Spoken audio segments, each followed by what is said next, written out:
Thanks, Mark.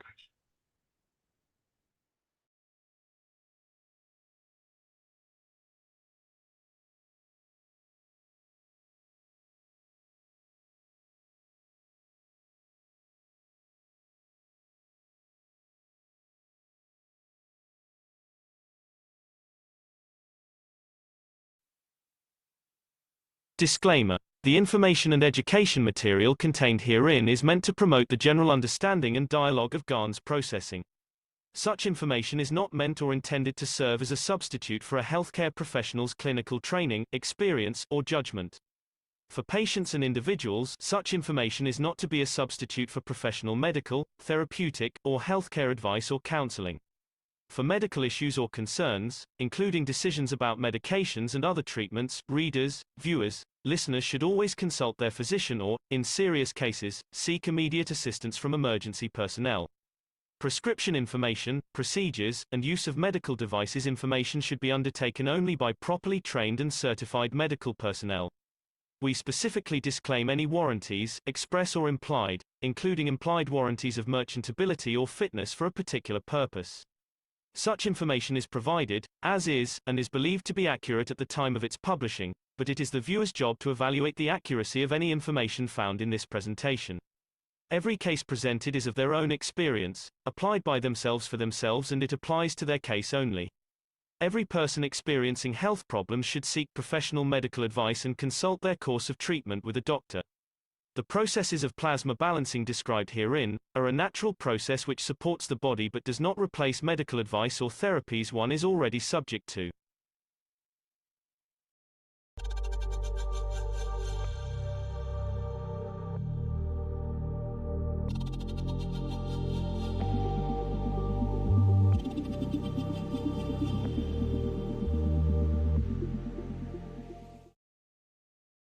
This is what you see is what is to come. It's the first time you see the Space Center Wellness Center. These systems can reach man in the deepest part of the universe. As you can see, the transmutation and transportation of the soul and the physicality is within the system. And you will see each system on its own. It can reach all conditions of unwellness of the body of the man operated by doctors. It is part of the space program. And for the first time, we show what is to come. And these machines have been operating for past 12 months. We know how they work. And some of you who've been to LINS sat in some of these systems. Now they've been positioned as one of the first wellness centers in the world. Now you see the future of wellness, feeding and making peaceful man out of the man. In this center, in coming months, hundreds of these units will be installed. And more or less anyone in the world can reach. As you can see, there is room enough to add huge number, and the doctors will monitor everything remote. This is more or less the hospitals of tomorrow with no patients.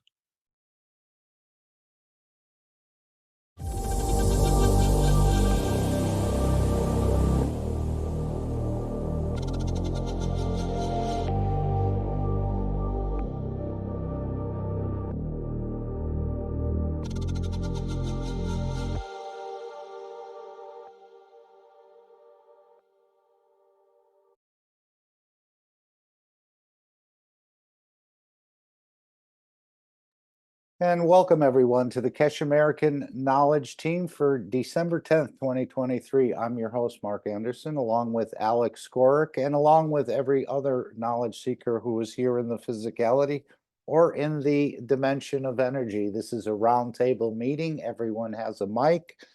You're all encouraged to interact, but you may have a silent line of communication. You may not want to say anything. You're just here for listening. You could be multitasking in the background. No problem at all. And we're coming into a time, as Mr. Keshe said, this is what the knowledge seekers have been waiting for, is to start to use the system in the monthly knowledge seekers workshops. I think we'll cover a little bit of that, but of course, before we do, we want to open up the floor if anyone has anything they'd like to bring today. Before we read the World Peace Treaty, which should get us together on a position of inner calmness and peace, and then we'll continue on with what is in store for the knowledge seekers as well as mankind. So if anyone has anything they wanted to share today or perhaps later, we can work it in. If not, we're going to go to the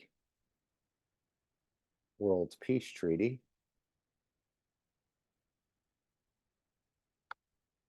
That's over here.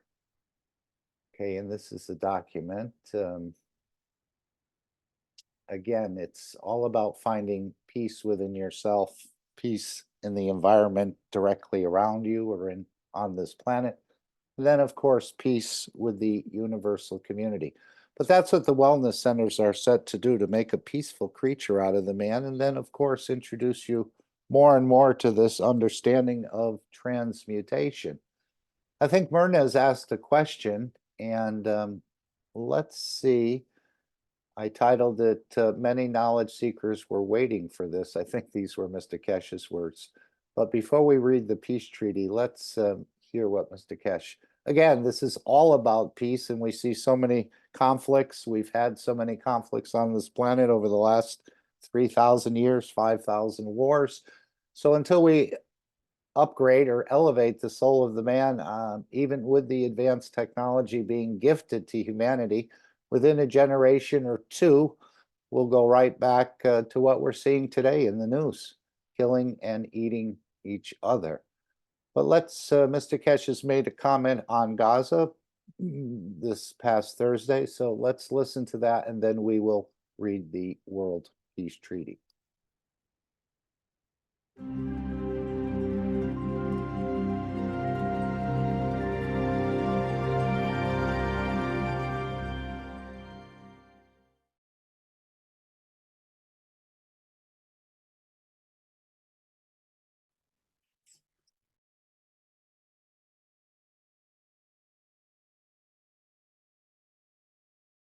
Okay, sorry about that. That was not the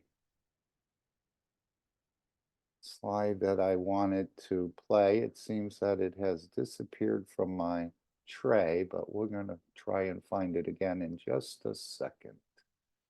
Let's see if we can find it and play it. Of course, I'll have to look. I don't know why it was there waiting to be played. Okay, and for some reason, I'm not seeing it here.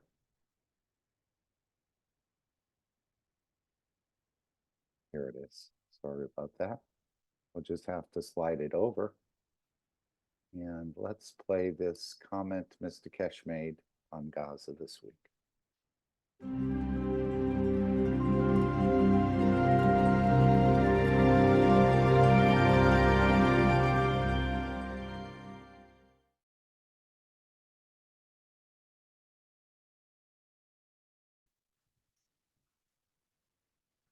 Speaking of being correct, in the YouTube from seventh star, who says, make sure that the knowledge of the soul's emotion manipulation goes only into the hands of right souls and never into the hands of those sick souls out there when they are not ready.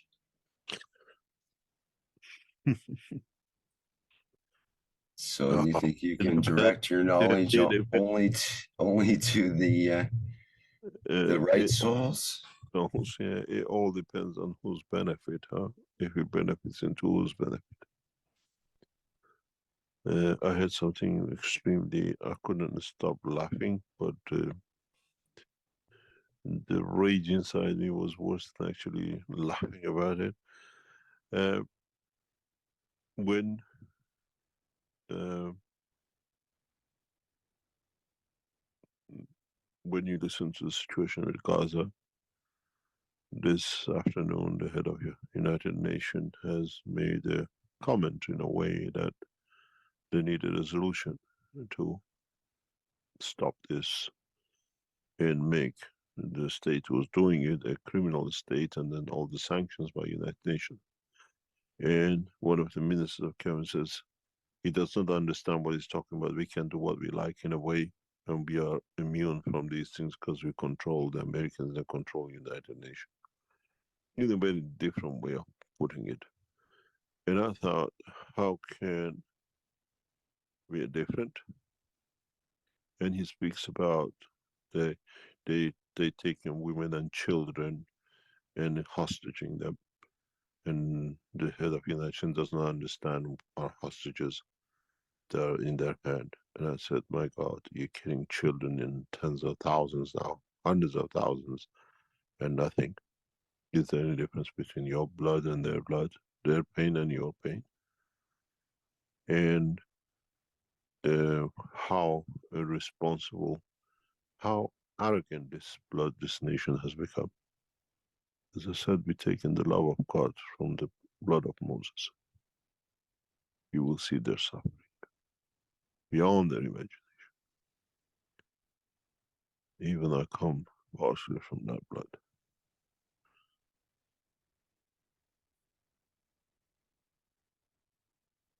When man doesn't understand, has no emotion, and he sees himself as at the top, is the time which is actually at the bottom is barking. And in the very near future, I'll wonder if a single plane can fly over Israel.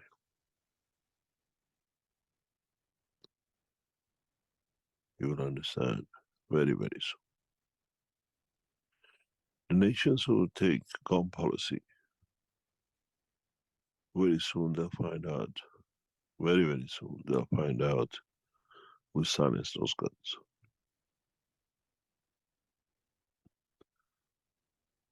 And the process of it is not to be a threat, is to stop the suffering of other men by misguided work of them.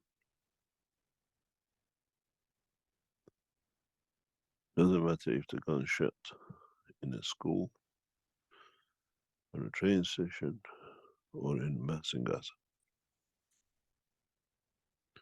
or anywhere else.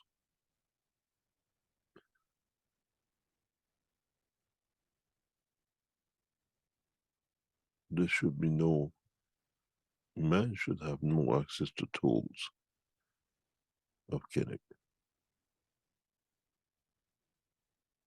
And our job is to create peace and to change that from inside. And we see only the ones who brag about their faith and their religion are the ones who are doing most of the murders. The Jews, the Muslims, the Christians, and soon these will be silenced.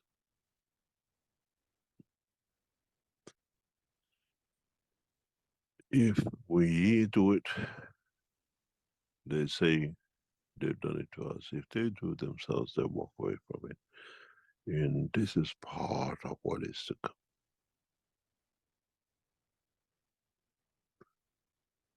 The process of next Thursday is the beginning of that cycle.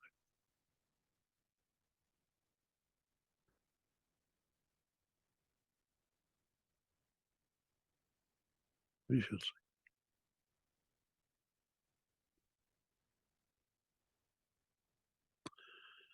Any other questions?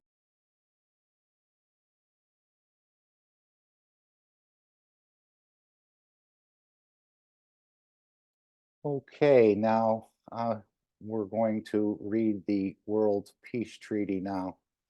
And I know in the future, hopefully many men on this planet will have signed this World Peace Treaty, whether they've signed it with a pen or the pen of their soul. And again, man should have no access to tools of war.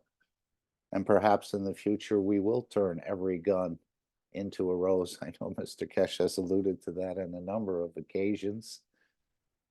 And if people had signed the peace treaty in this area, other areas, wherever, would they pick up an arm? Would they even remember how to use it? So this is why we continue to read the World Peace Treaty, to emphasize the importance about laying all these tools down on this planet, and of course in space. You'll never get very far with it. But this is the document the world leaders, religious leaders will sign in the coming weeks and months and perhaps even years. But this is the document put up by the Keshe Foundation. You can find it in the Keshe Foundation website. You can print it out, sign it for yourself. If you've never heard of it before, if it's your wish to see peace, Path of Peace is made very clearly. It's the soul of the collective awareness. By giving, will create this position of change, no other thing. So as we continue in this process of signing up to peace, creating the peace dome, the technology is used for peace, more and more and more people will come into this peaceful understanding. So thank you. Okay, anyone would like to read the World Peace Treaty? If not, I will read it. The World Peace Treaty. And again, this is finding peace within yourself, finding peace around you on this planet, and then, of course, finding peace with the universal community. And again, it's just not between men. It seems we have other wars going where we slaughter animals and we harvest plants and we catch fish, and it's the same sort of war. We don't see it as a war. We see it as a right to kill and consume some of these other people, which Mr. Keshe refers to as the plants as vertical people and the animals as horizontal people. They have a soul as you do. They have intelligence.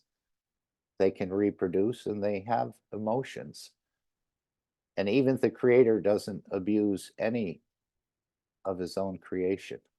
So this is the point we need to get to. We're working on it. I know many of us are still eating and killing other beings to take their energy.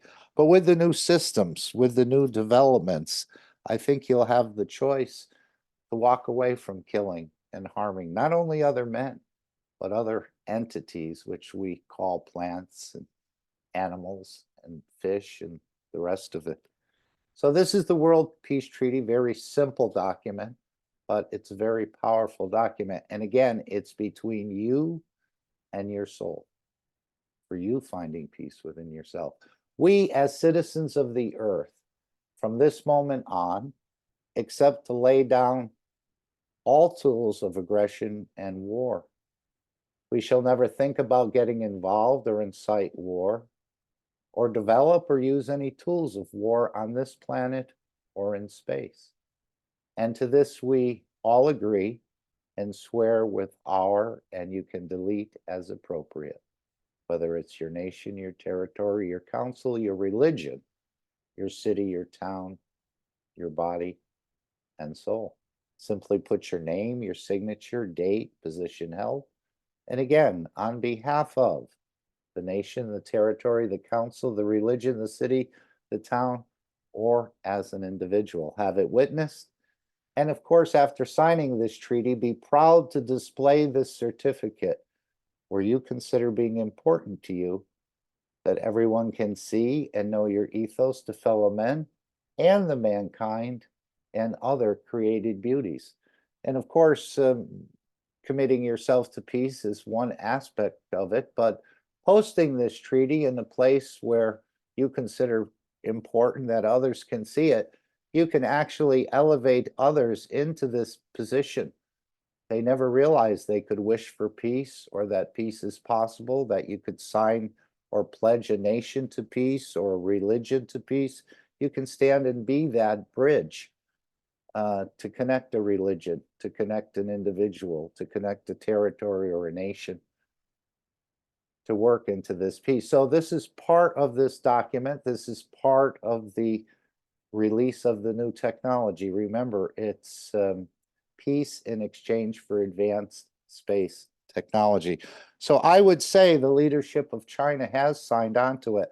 And there may be some other countries that have signed on to it as well, but China is quite prominent in its role in the world today, even though they're big and large and quite powerful. All nations are equal in this process. And this is why we're trying to get the attention of the people to walk away from this war and killing. And this is the aspect, and this is what the technology is all about, elevating the soul of the man and the other creatures to a peaceful condition. As we know, the animals are involved in the same process. They swim halfway across the globe to feed at certain times of the year. The birds do the same.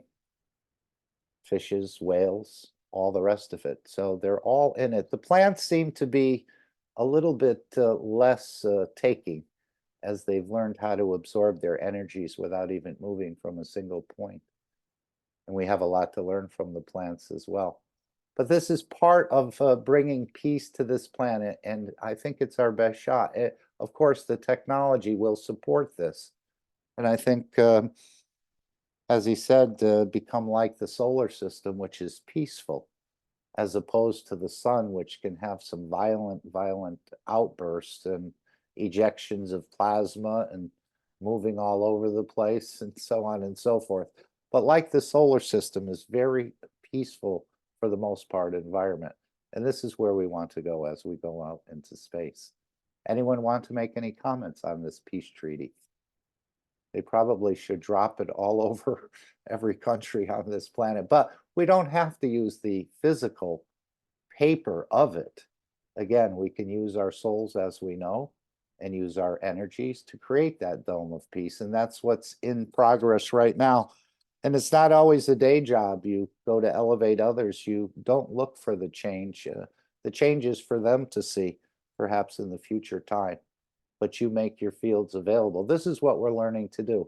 Of course, accompanying the transmutation, because that's part of the process, I think, of becoming peaceful, learning how to do the transmutation. And again, not so much benefiting yourself, but benefiting the others. And we'll learn more about that, I think, today.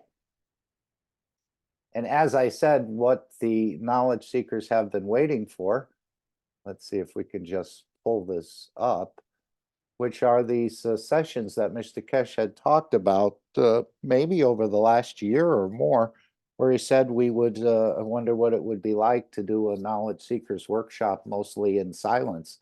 And I think, as he said, in what we just heard, this process starts this coming Thursday, where you can bring your headphones and the rest of it. But let's hear the question from Ernest. Okay, well, we'll let that pass and go on to Marinez here as a hand up. Go ahead, Marinez. Yes, hello, thank you, Rick. Hello, Mr. Keshe, hello, everybody. And well, I've no words to thank you for this patient elevating us little by little. And your efforts, thank you very much. Secondly, if I'm not mistaken, I just heard you saying that for next week, all knowledge seeker go get an audio cast and be in this program. Do you mean next week or do you mean 22nd? Next week, we will do a session with all the knowledge seekers who have a headphone. Nothing to do, this is nothing to do with the 22nd. This is something for all the knowledge seekers to start experiencing part of the what we call elevation of the soul. How does it And go? will that be right in the workshop, the Knowledge Seekers workshop next week? Yes. Yeah. Okay. Mhm. We will set out to bring a new dimension in that most of you have to be present. On recording will not work.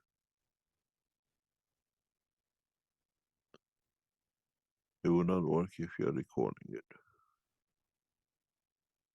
Thank you very much, sir. But we connect you to certain ways with us through the teaching, and it will be interesting for all of you to feel. Many knowledge seekers were waiting for this, and this gradually in the following months will become part of the bigger picture of the work as the extended teaching and the work of it. That's wonderful. Thank you. Oh, Mr. Keshe, most people in the usual Zoom sessions with the headphones are using an iPhone or some kind of phone system. So is it okay for people to use regular headphones with their home computer or Don't play that. laptop? Yes, don't worry about left or right. This system doesn't have that problem. It'll be better. Then we tell you how to do it at the beginning of the session. We organize from our end, and it'll be something for you to feel the dimension of the energies and the fields of the plasma. And the time has come to bring a lot of changes gradually.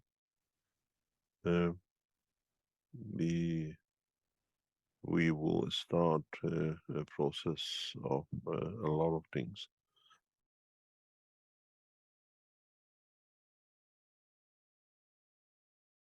Okay, so that's a beautiful gift from the foundation. This is just the start of this process. I think Lisa made this background for it. Join us on the December 14th, Experiences the Energies of the Universe, Expand Your Soul. The 516th Knowledge Seekers Workshop, bring yourself, your earphones, and your good intentions. Or come in with no preconceived notions about what you want to do. I know Mr. Keshe has said that on many occasions, even though he said try to see the light in other things. Most of the time he starts with not to have any preconceived issues. So the system that we showed, the wellness system, I think this is connected, as you know. This system here, again, it's for the transmutation on transportation of the physicality and the soul of the man. So there's little bits of work being done slowly, slowly. Everyone experiences something different about this whole process. I don't know why that just disappeared. Lisa's, there it is. Okay. So again, I don't know if it'll be once a month. It'll be every workshop for a part of the workshop. It'll be the entire workshop, whether it happen once a month or twice a month. There's no real formal announcement of this in the store and so on. So it'll be up to you. And as it says here, don't miss this opportunity. It will not work with a recording. I know sometimes we think the recording will, but not in this particular instance. You're going to be hooked into the system. We bring you in. They have special ways of making lines of communication through the headphones and what have you. You basically trap the soul between the headphones, and then some work can be done. And everyone will probably experience something slightly different, depending on, again, what they see, or I don't even know what is actually planned. It may just be feeling that emotion of love, of giving, a beautiful emotion of calmness, and so on. The balance of the fields of the soul of the existence. Some people do go to sleep. I think that has to do with the energies that are put in. Sometimes these energies can take a week or 2 weeks or 3 weeks or even a month for the body to adjust or accept the energies that have been introduced to you. So this is sort of a work in progress. And again, the sessions on the 22nd, I think, are €300, and these will be offered for no charge at all. You can just come in, and maybe this is sort of a preparation. If you find these meetings are helpful for you, or you may have found something or experienced something that you haven't experienced, finding your own soul and so on and so forth. This may be preparation, and if you like it, then you may want to come into the monthly sessions. I think they're probably going to continue next year, but I don't know what the plan is exactly. But the free sessions will be available probably at least once a month, but I don't know for sure how Mr. Keshe will go about it. Maybe it'll be a few workshops to start with where we experience this. It may not even be the whole workshop. It may just be part of it. But come in, find the energies that the system is offering. Don't come with any preconceived notions, or if you want to block it, you can block it. It won't work. But if you're open to it, I think you'll find a whole new dimension starting to open up. And he said many of the knowledge seekers have been waiting for this. It was mentioned over the past year or more, perhaps. But now, this coming Thursday, it'll be opened up for everyone to participate. And don't worry, as he said, about getting the headphones in the right. Some people's microphone is on the left side, and he said this system doesn't have that problem. So again, another gift from the Keshe Foundation. And as I said, these sessions are normally valued. The offer is €300 plus the value added tax. And you can start experiencing what these sessions are all about. And this is trying to create a peaceful creature out of the man, especially peaceful.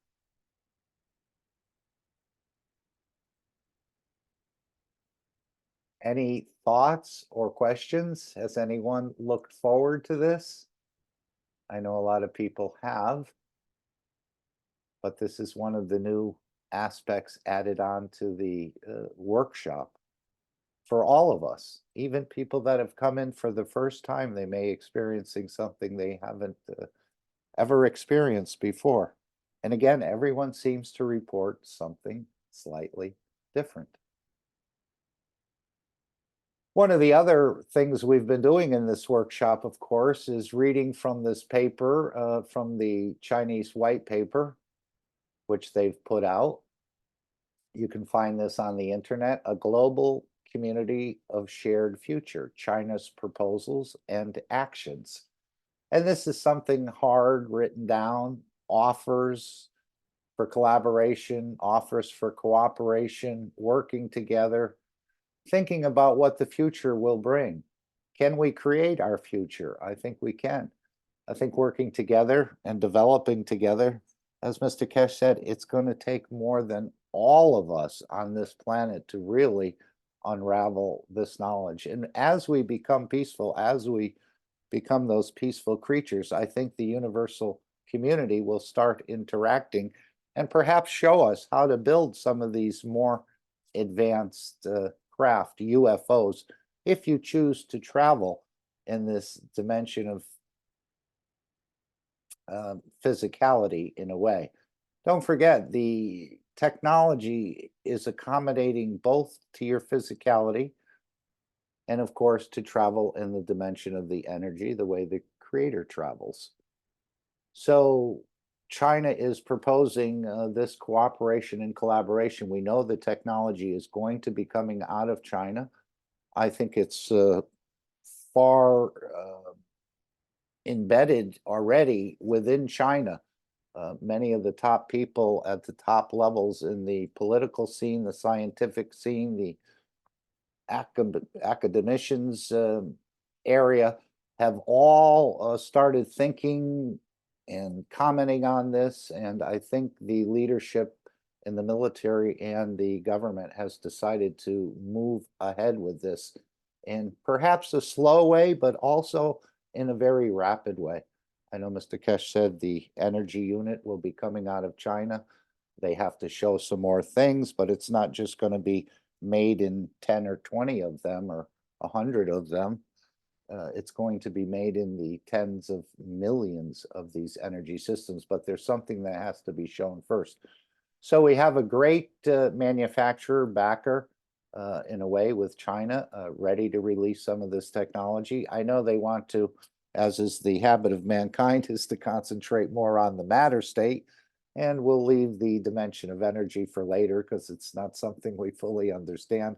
But I don't think they understand the UFO technology yet either. But we will see developments on the moon coming up in the next number of years, and we see how fast these years go by. So let's read this proposal of China's offering to the rest of the nations. I know they have a BRICS coalition, and I think it would be, humanity would go much farther if we work together as a one planet, one nation, one race sort of community, because it's going to take all of us to unravel this. So the deep roots in history and cultural traditions. I know that China, I think, has one of the oldest cultures on the planet. I mean, continuous cultures of a 20,000 year approximately continuous culture. And they've had a lot of ups and downs, and they've come to the forefront, and much of their technology and things have come from the West, and they've developed some of it on their own. But why ruin it all? Why go in continue on this path of war and killing each other? They're asking, let's come to our senses and let's move in a peaceful direction. So why don't we read a little bit of this? Is there anyone who'd want to read this? Would like to share this?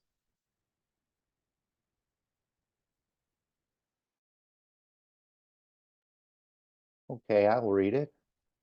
There's no problem. The concept of a global community of shared future has deep roots in China's profound cultural heritage and its unique experience of modernization. It carries forward the diplomatic traditions of the People's Republic of China and draws on the outstanding achievements of all other civilizations.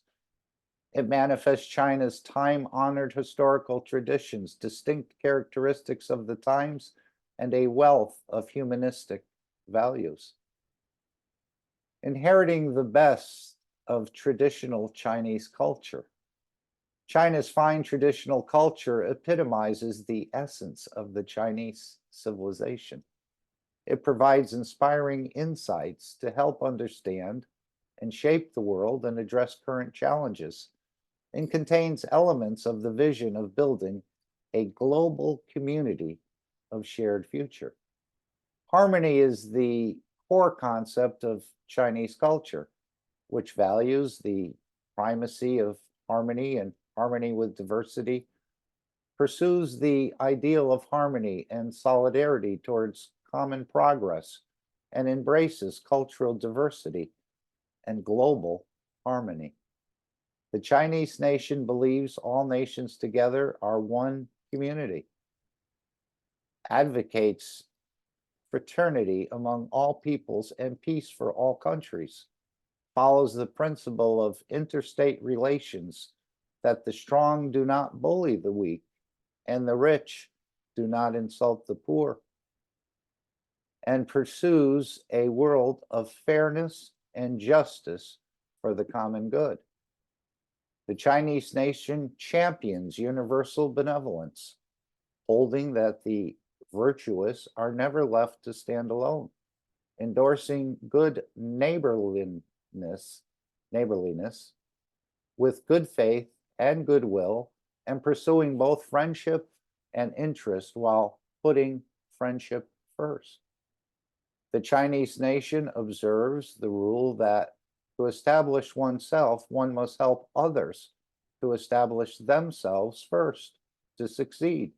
one must help others to succeed first, believing that helping others is helping oneself. It also upholds the principle that, quote, do not do to others what you do not want done to yourself, and never imposes its will upon other nations. The Chinese nation acts on the belief that humans, are part of nature and follows the old adage, fish with a line, but not with a net. When fowling, do not aim at a roosting bird. It reserves or reveres the law of the universe, loves nature, and pursues harmony between humanity and nature. I'll just read this next one, number 2. Showcasing the global vision of the Communist Party of China. Always championing a global vision is part of the valuable experience accumulated by the Chinese Party, the Communist Party of China, CPC, in its century-long history. Over the past 100 years and more, the CPC has always sought happiness for the Chinese people and rejuvenation for the Chinese nation while pursuing progress for all of humanity and the common good of the world. It succeeded in leading the Chinese people onto a distinctively Chinese path to modernization and developing a new form of human advancement. These successes have laid a solid foundation for building a global community of shared futures, charting the course and opening up broad proposals for this greater endeavor. The CPC is committed to seeking progress for China while benefiting the wider world, bringing a good life to the Chinese people and also helping other people to prosper and contributing more to humanity. The report to the 20th CPC National Congress in 22 drew a great blueprint for rejuvenating the Chinese nation on all fronts by pioneering a uniquely Chinese path to modernization and pointing out that striving to build a global community of shared future is one of the intrinsic requirements of Chinese modernization, affirming the close bond between the future of China and the future of all humanity. The CPC leads the Chinese people in blazing and expanding China's path to modernization based on both China's distinctive conditions and other countries' common approaches. Chinese modernization is the modernization of common prosperity for a huge population, coordinated material and cultural ethical advancement, harmony between humanity and nature, and peaceful development. All these features have provided useful experience for other developing countries and a more robust and sustainable option for jointly building a global community of shared futures. It's almost like they've been studying and reading and understanding some of the Keshe language, some of the Keshe proposals. And of course, Mr. Keshe was in China in 2018 and maybe a little before that. And he's probably laid down or planted some seeds. And of course, we didn't see China working together with the Keshe Foundation in 2020. Actually, they hid the cup of life, but it all worked out good as they've come back around. Maybe they just needed time to think about this technology, of where it was going, where they wanted to go, and to be part of this beautiful future. And now they're asking the other nations to join them in this win-win development process and move away from the war and killing. So I think this is an excellent document. Again, we'll continue it next week. But the name of this document is as we showed earlier, A Global Community of Shared Future, China's Proposal and Actions. So we thank China for putting this forward. I think they've, as I've said a number of times, they've been asking the Western countries to join them.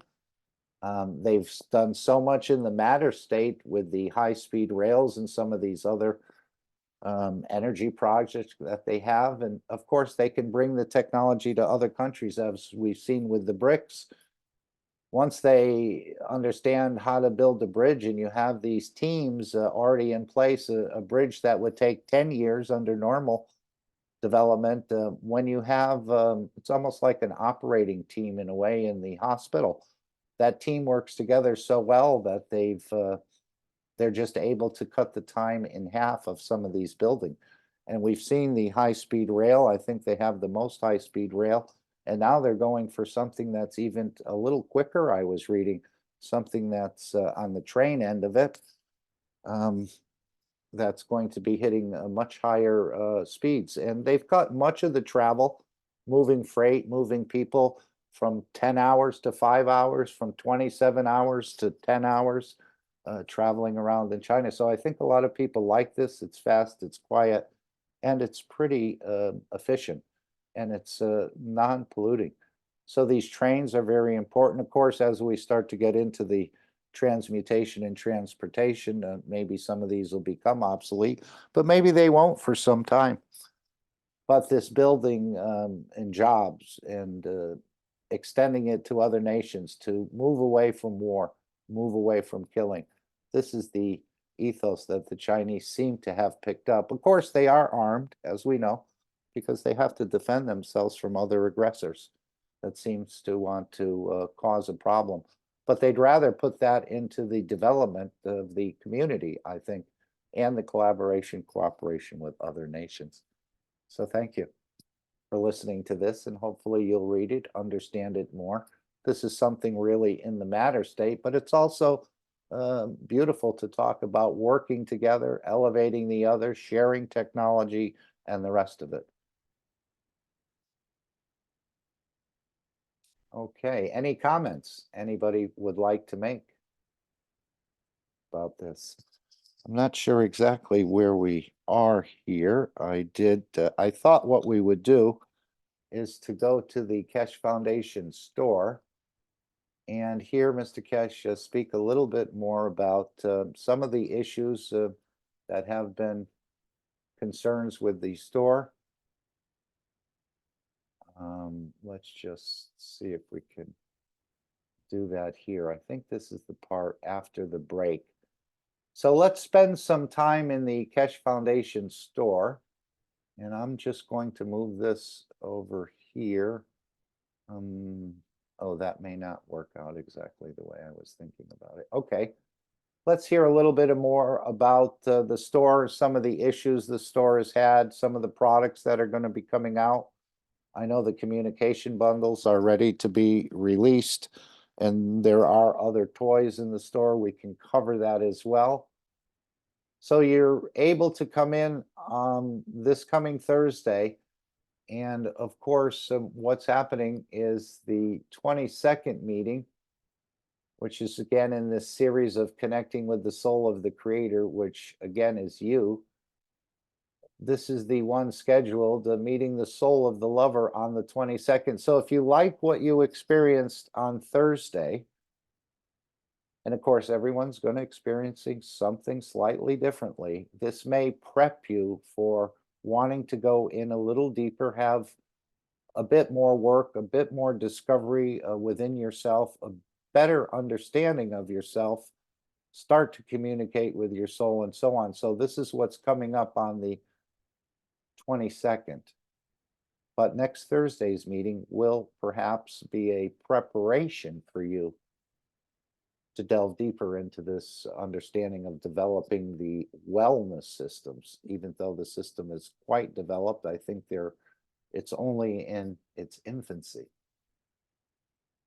So let's go to the workshop and hear a little bit about what's happening in the store. And are you ready for questions, Mr. Keshe, or maybe you have something you'd like to say first? Yes, thank you very much. Ready for.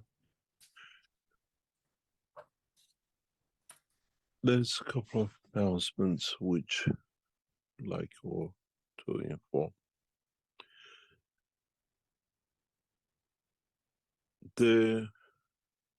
Those of you who bought the mirrors in the past year or two, and you wanted to start learning how to use them and what are for.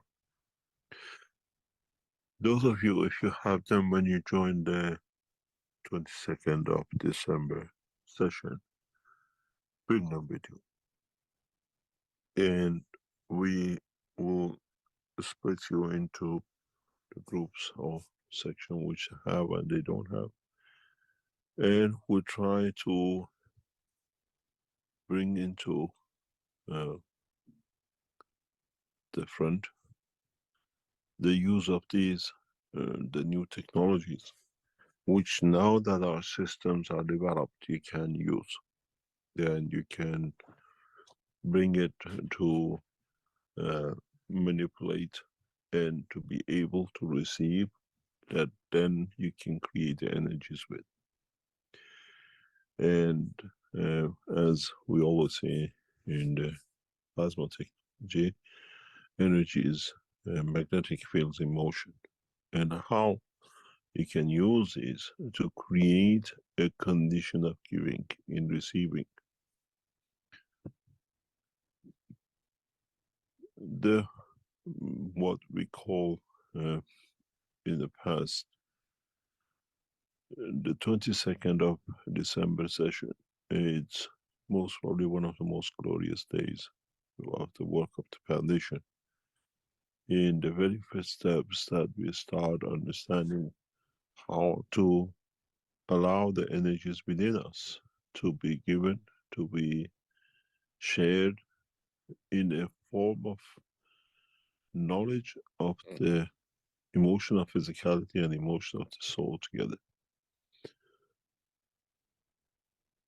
I have never looked forward to a session than the 22nd of November session, where we'll bring a lot of joys, a lot of changes to a lot of us, in a way the essence of energy from within us to extend.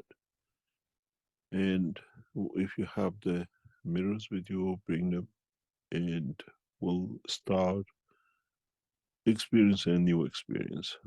And we go through it to see how the extension of the joy and energy will come with us.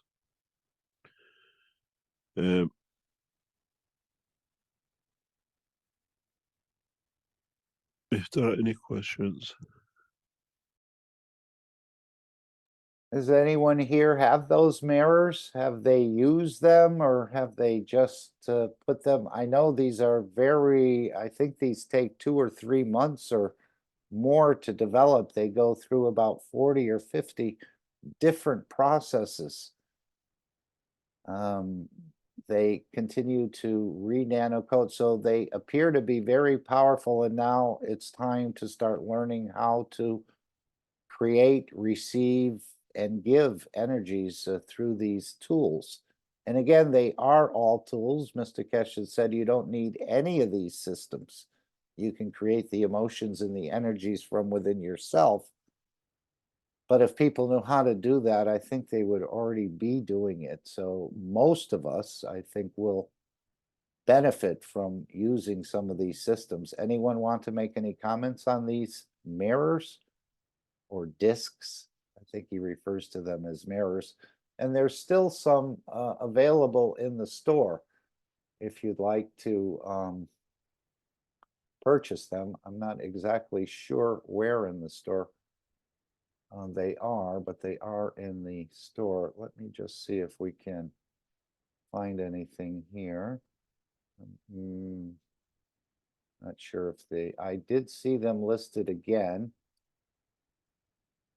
but they are available. I think, again, I'm not sure of the actual price of the new ones. I think at one point they were quite expensive, €1,000 or 1,800 euro for these discs. And there's probably 1,000 things you can do with those discs, but he's going to start helping you, whoever has them, to understand how to use them.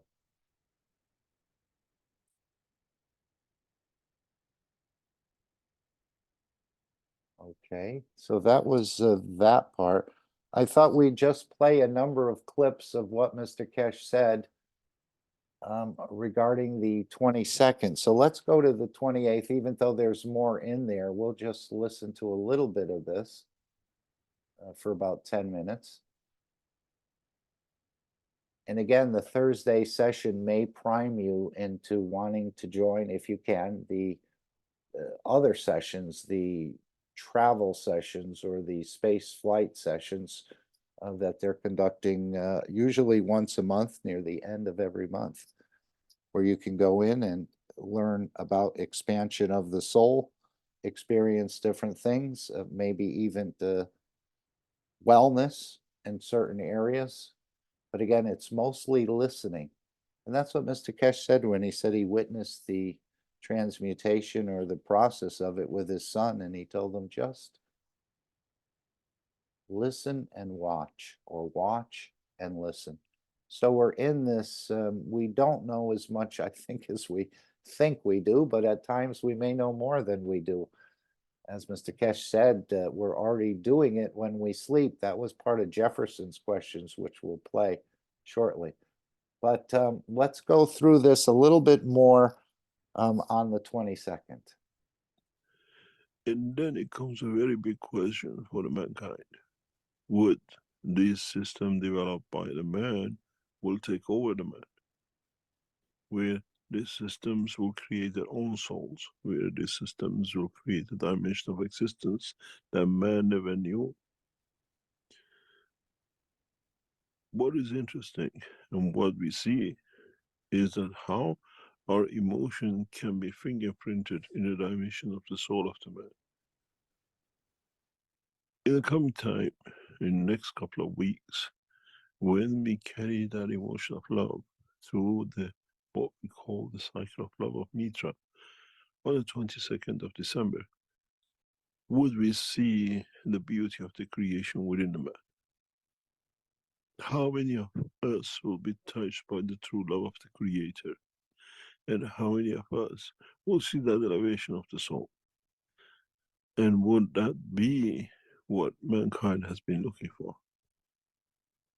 2024 has been promised to be the time of completion. And would the 22nd of December will be that time to complete, to show the man that man can love through the soul, that man can receive love through the soul and transmute that to his physicality. In a way, 21st, 22nd of December is the birth of Mitra, celebration of the life of Mitra. And would we be able, with the technologies we developed, to bring that emotion of love, giving, creation, to those who are there to receive it? And as we thought in the last sessions, would you be able to give it, that it gets received by those who you love? And would it touch them? Would it change them? And the most important thing is, have you learned how to do it? Have you learned how to be a giver unconditionally? And then will it come the time when many of you decides to run, to decide to jump in the ocean of the love, and at the same time learn this is the only dimension. And if once you learn this, you'll come to understand the possibility and proximity of how you can do things and how close you can get to it.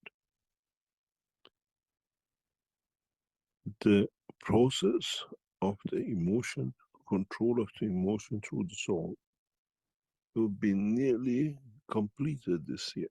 And that is the time when we start teaching directly and in a way in next year's process of starting for you to understand the next step in the process of the creation.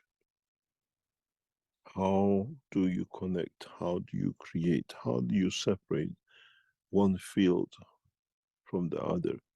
Which field is the sorrow and which field is the joy? And why do we have always the two opposite emotions in every dimension of life with man. Cry and laughter, joy and sorrow, gravitational and magnetical. And isn't it this that runs the process of the creation of the man?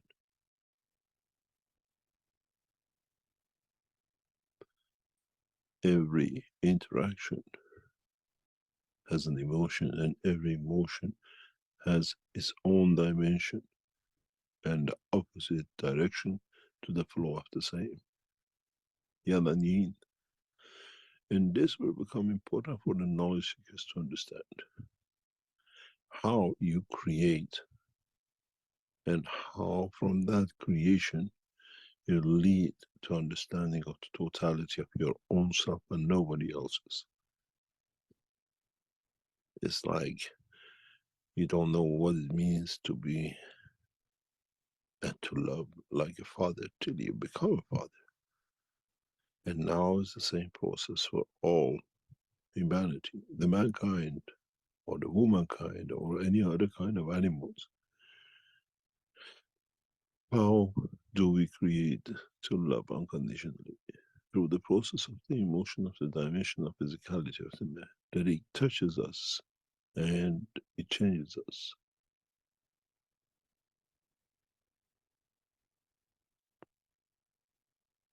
In so many ways, as we set up the systems, or as we set up the structures, to guide, to support, to show how you go to the dimension of the elevation of your own soul, gradually it becomes to the point that the system developed by us becomes obsolete because you can do it on your own.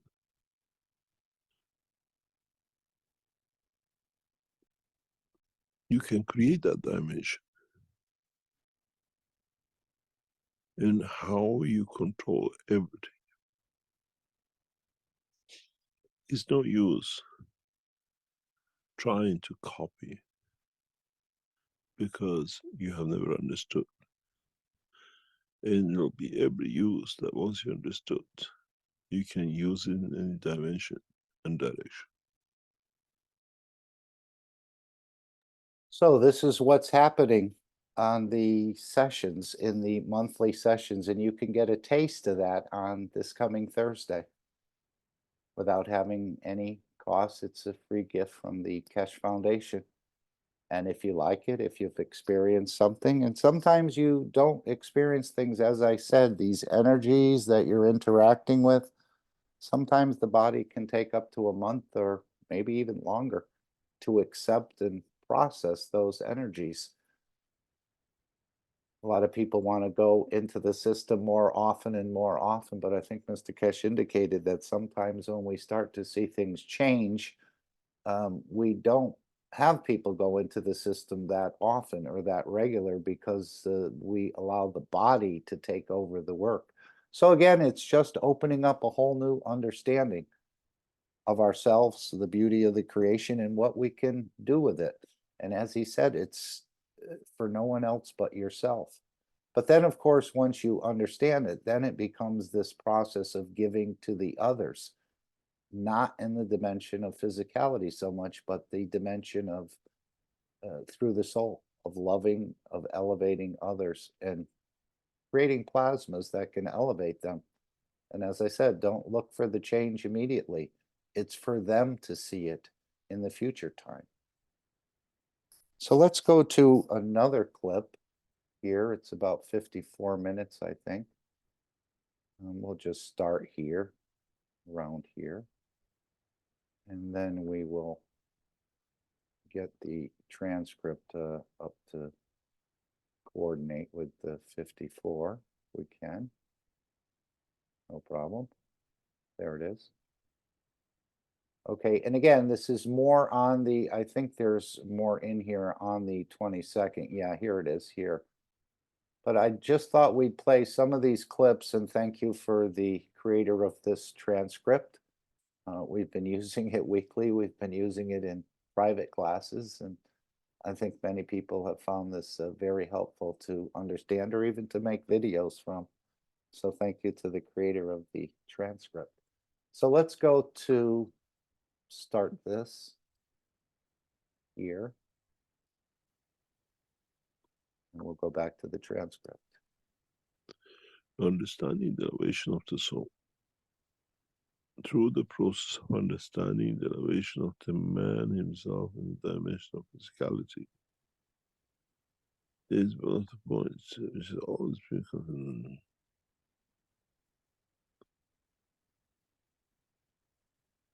How do we elevate the soul?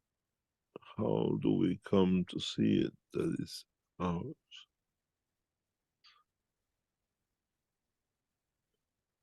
Yes, very first, when it completes itself.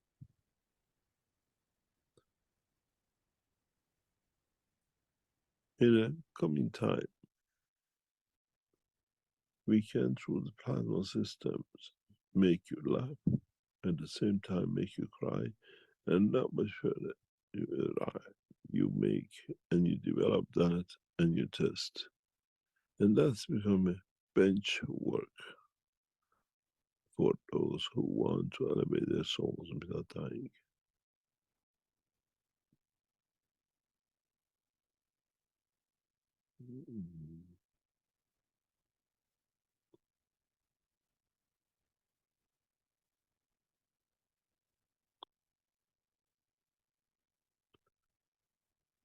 The process of elevation of the soul of the man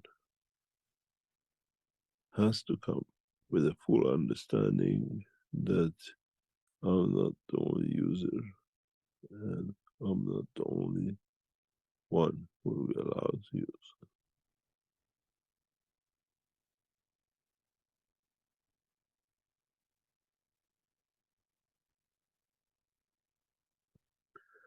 Understanding the elevation of the soul of the man through giving will be brought up in depth on 22nd of December session. If you push the process beyond, other entities will manifest himself.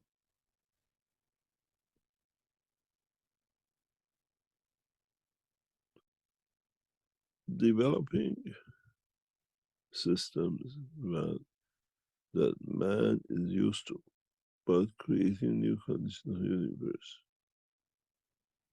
started and cannot be stopped.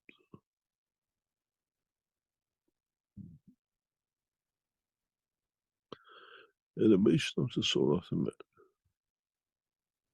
through expansion of the soul to elevate the others than yours will become like a water in the on the back of the life of the soul itself.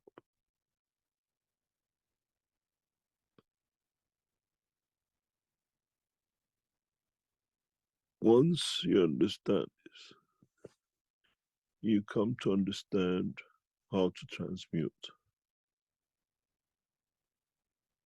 You come to understand how to move.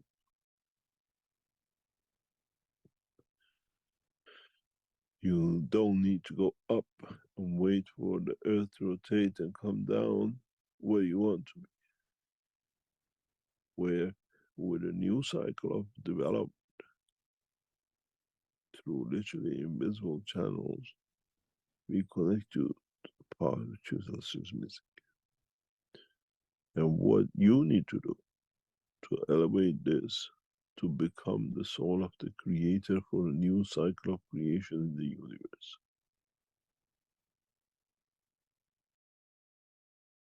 So these are all what's being offered. And again, for you to experience some of these emotions, to experience the soul and so on and so forth. So we're just going through some of these clips. And let's move up to another one now. I think it's at about 1 hour and 8 minutes. Okay, this is where the store comes in, and I think we've heard a little bit more about that. So let's go to 154. And we'll see more about this session about meeting the lover, becoming the lover, learning how to give, learning how to receive. And then will help us to understand this process of transmutation, as I understand it at this point. Let's see if we can find our right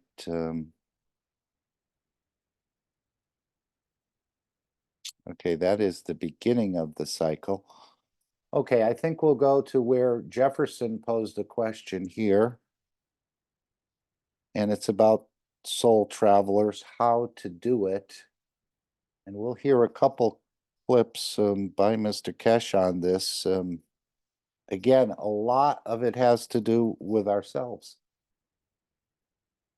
of not being able to open up or understand how this process happens. But as Mr. Keshe said, we're doing it all the time when you sleep.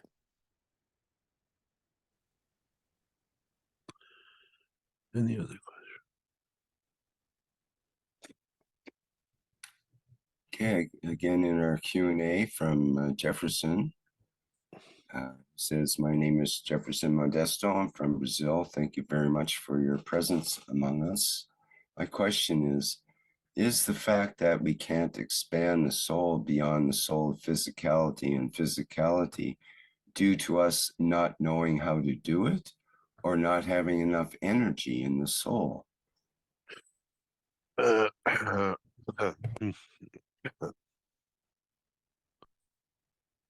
come you do it when you're asleep? And you call it a dream?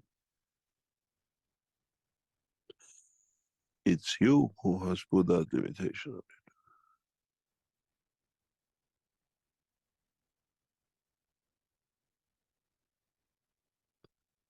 And nobody else. How come when you call it a sleep time, when you reduce the fields of your flow of blood, you do it? And when you're awake, if you balance the emotion of the body of the man, you will allow the soul of the man to expand.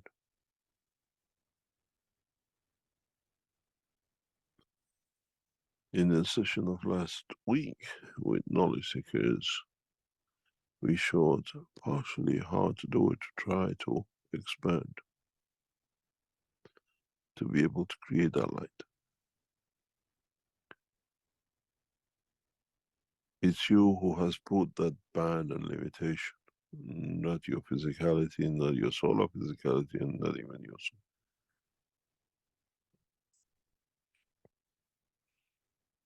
It's your thoughts and your emotions who's brought the limitation.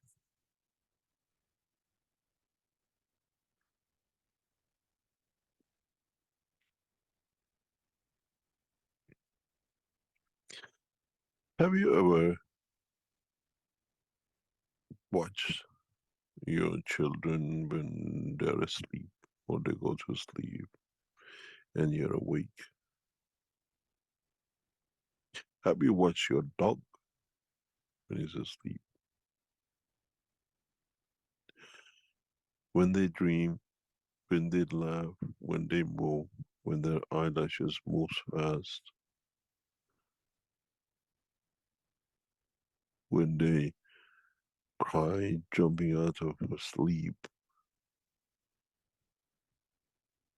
Have you ever watched them? That's a soul trouble. If you had a special glass, like that we have the night goggles you put in you see at night, if mankind understand this and develop the glasses that can see the strength of field at this level, you will see the soul expanding, the soul traveling, coming and going. We have blinded ourselves to this field.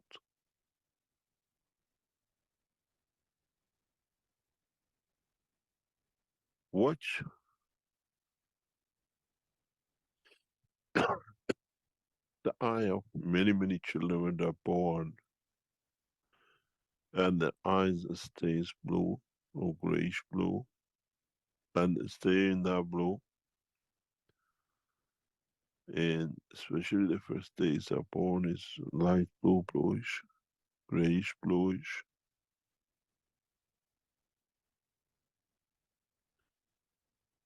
And if you watch your children, certain position, especially the children of Mitra, you watch them, you see it in their eyes. While they're sitting, their eyes will go gray blue. They could be brown as anything or black as anything. So always turn their back on you, as you don't see, and you see their eyes going gray blue, grayish, light blue. And then you understand what the soul travel is. This is when the soul is traveling. They're still there, they're still physically maybe talking to you, they're busy playing with themselves, with their toys. But when you look into their eyes, the eyes are gray blue, light gray blue. Is when the soul travels. Stay quiet.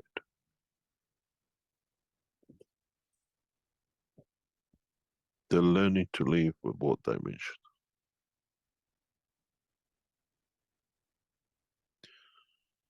And this is the way they will do communicate and live that life.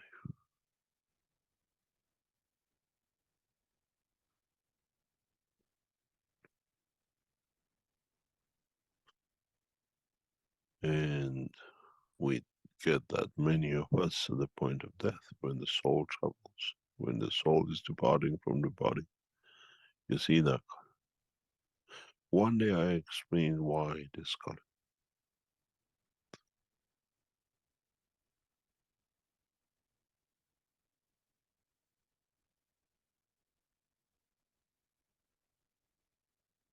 Then there's no question to ask. It's just that we are blind.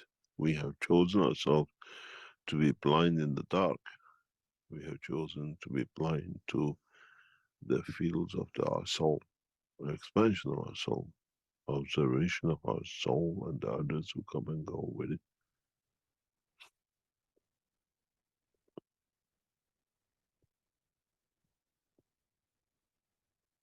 I have witnessed this many times, and it's an amazing feeling when you see the soul travel.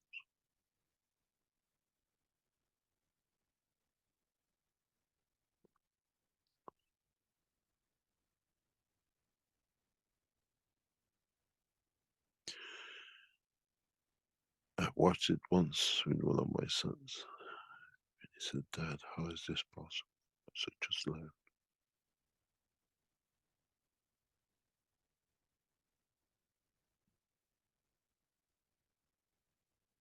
Just learn and watch."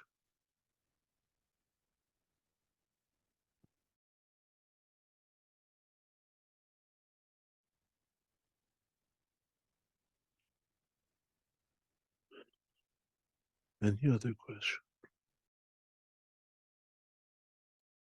So what a fantastic revelation that will happen on the 22nd of November, celebrating Mitra's birthday.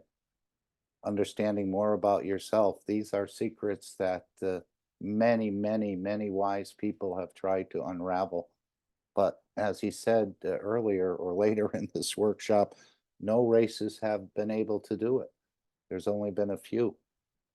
So you're being gifted in a way with universal knowledge that's beyond the imagination of the man, to start understanding what you're seeing, feeling your soul, experiencing the emotion of it, learning how to transmute and the rest of it.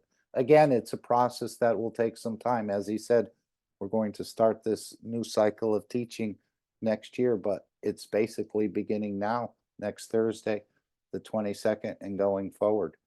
Perhaps Mr. Keshe is speeding up this process for some, that they'll be able to do this transmutation. And then, of course, there's this idea of humbleness as well, which we'll cover in a moment. But I thought we'd continue on this next question. Anyone want to make any comments about this? Any thoughts? Any suggestions? I know for most, this is beyond their strength field.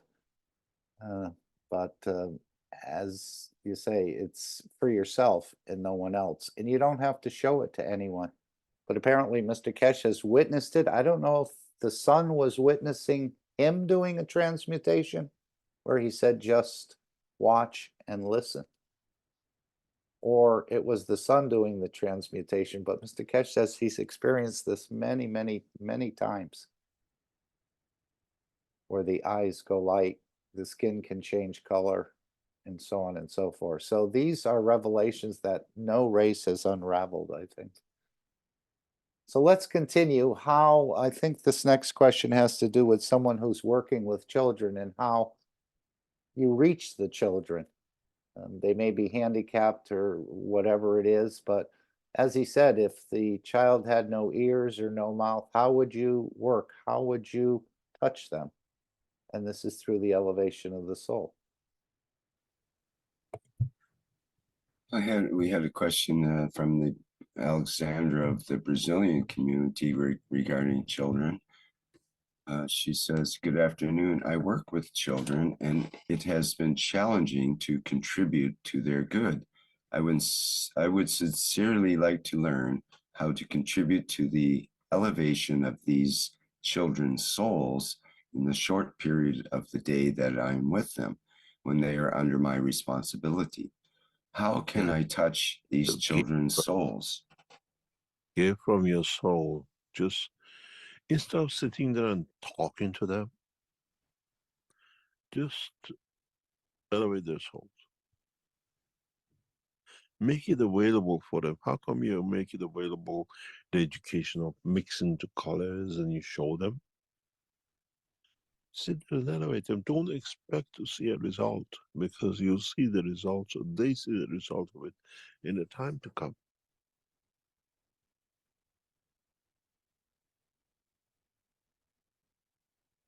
We always look to get an answer or see a response. And depends how they dictate it to us, we respond to it. And we take it to be. And this is the process that try to elevate them.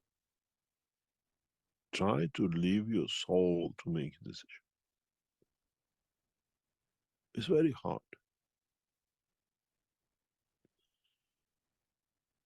And you, as you live, you come to trust to do it, because you see the answer of it. And you learn to live with it, because you see the outcome, as long as it's correct for everyone, even the knowledge you give them.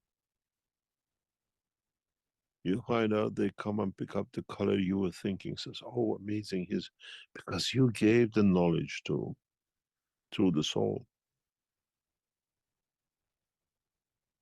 How would you taught the children in your class if you had no mouth?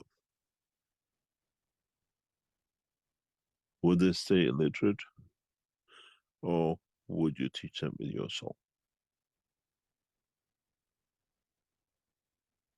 You don't need to force it. You make it available, and they pick it up. This morning I had to attend, that's why the session was put the afternoon. I had to attend something which is going around in my life for a long time. And before I leave, when I woke up this morning and in the morning and before I leave the house, I said to my soul, bring a condition which is balanced and correct, not what is to my benefit or anybody else's. And bring a just and correct, then this thing can close.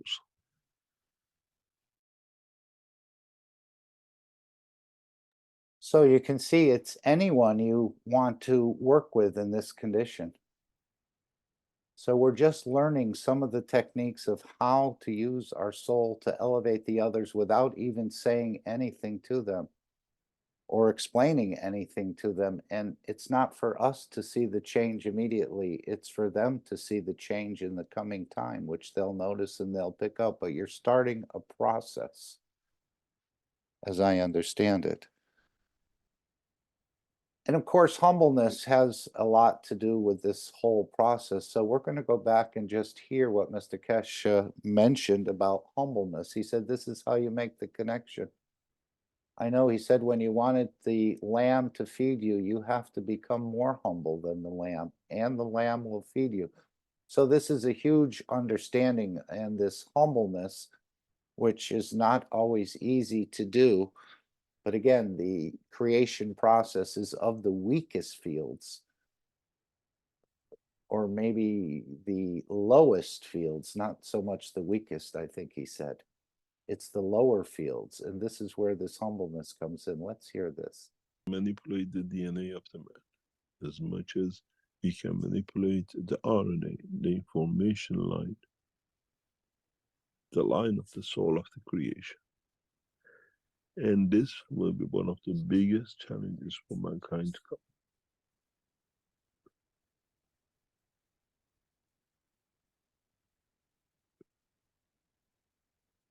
To create a condition of balance that one never stands up, but is part of. In the process of the development of the soul of the man has to live and to learn that the humbleness is the key to connection. Humbleness is the key to be able to be connected to the totality. And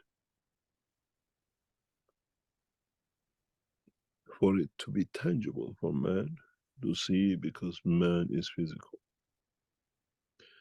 And to what extent will come for knowledge seekers to expand this knowledge beyond the totality of the understanding of today. As I said before, everything has got a time. Everything has a reason, and everything has to be correct on its time, the reason, and the place of manifestation.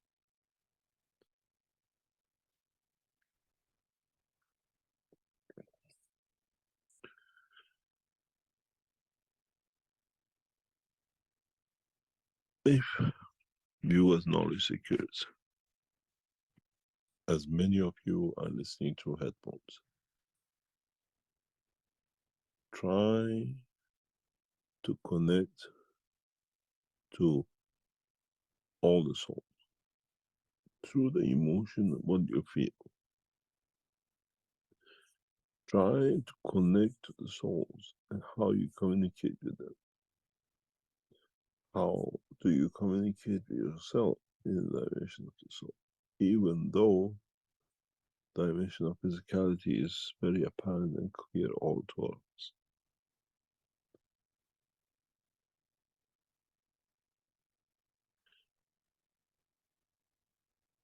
The coming time, when we introduce the systems that can elevate the soul of the man, I'm sure many of you will change accordingly in the dimension of physicality.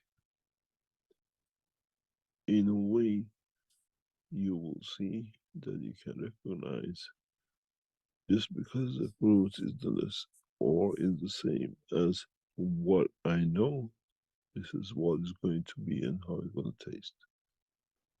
And it will not be the point that I choose what I want to the taste and the condition which I need to be for a purpose to serve me. Manipulation of emotion in the dimension of the soul is forbidden. Manipulation of the emotion for gaining a better or an advantage to another is forbidden. It's a little bit far-fetched, but with a few moves, we can see.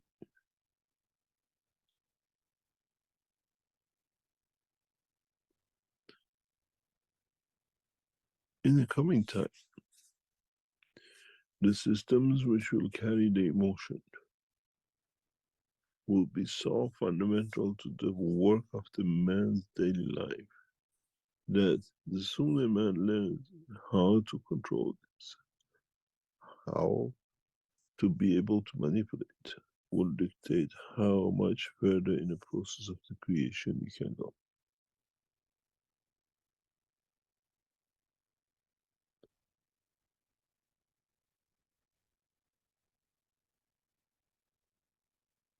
The biggest question will be how and what would you do, knowing that now you have become a listener,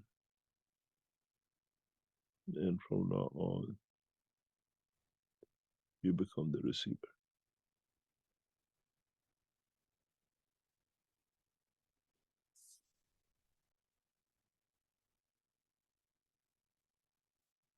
If the knowledge seekers learn the process of loving through the soul, where you do not need to say I love you, but it's done through the soul directly, and you see how this will change you, you'll come to understand the process of the change has already started, and the use of the cup and the material in it is just an image, which to you might not be correct or sound right, but in fact it's the only way to live that life, to become correct.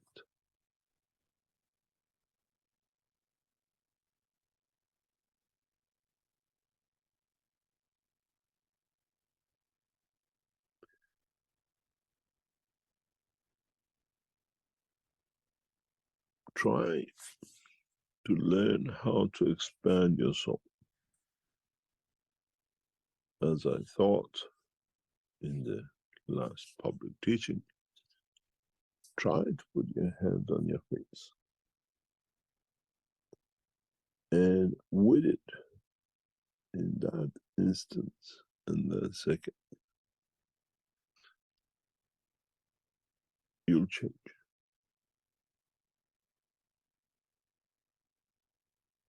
You will feel the change,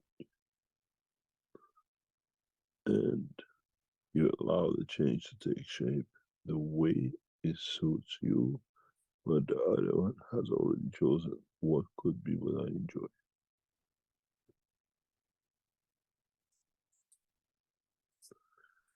The completion of the understanding of the soul of the man, and then his manipulation to extend it to the dimension, the extension of the every life on this planet, will become very easy in the coming time, in the coming weeks and months. As you learn,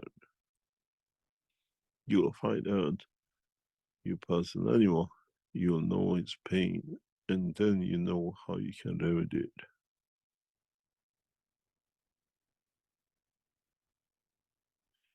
Where we do not expect to control, but we expect to give and watch.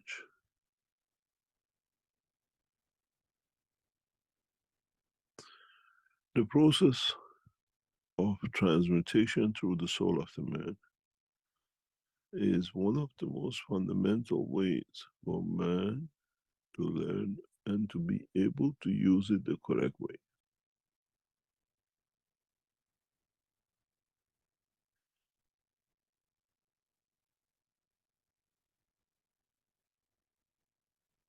manipulation of the emotion of the soul of the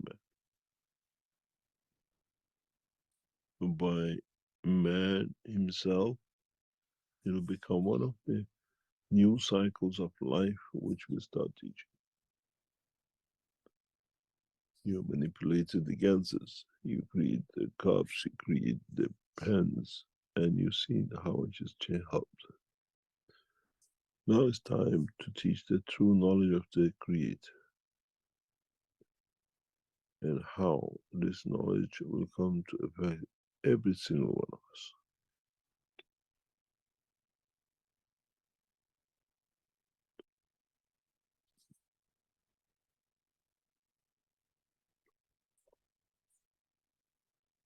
Many people will ask this question: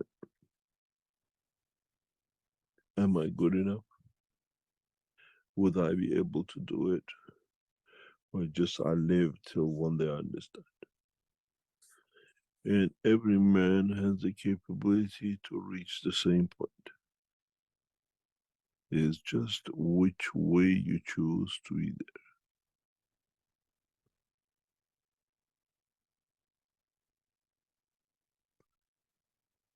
Through the process of manipulation of the emotion of the soul of the man, men will learn new way of living, new way of understanding, and new ways of interacting.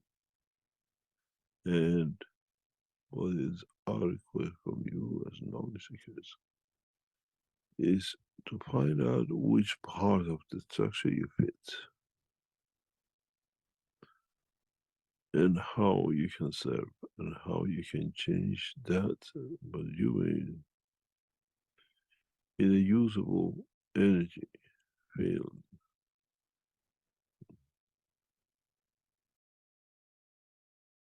So these are some of the things that are going to be opened up for those attending these sessions and more. This will become a fundamental pattern in the life. I think as time goes on, these systems and interacting with them will become less and less expensive, and maybe even to just invite you in when it's time to feed, or if you feel like you want your soul elevated or to understand more. Again, much of this is not learning on a board or reading a book and the rest of it, even though the boards and the books are available to use and to teach. But much of this is going to come through just the transmission of the knowledge through the energy fields. And it'll be the same way when you give to others. We just give and we watch. We don't have to explain it to them. We don't have to show them what we're doing, but we will reach them on the plasma level, as I understand it at this point. Anyone want to make any comments? Feel free. You're all in it. Maybe we'll just go to one more part on humbleness that Fried had asked a question. Let's go to 131, about here maybe. Okay. This is where Mr. Keshe is explaining a little bit more about the bundles.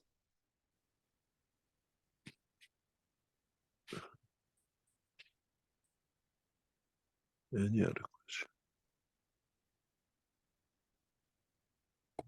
Okay, we have a question in live stream from Freed, who says, "Dear Mr. Keshe, you stated that no manipulation of the emotions is allowed.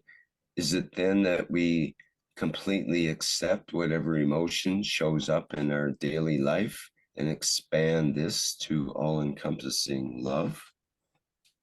Once you work through the soul, yes.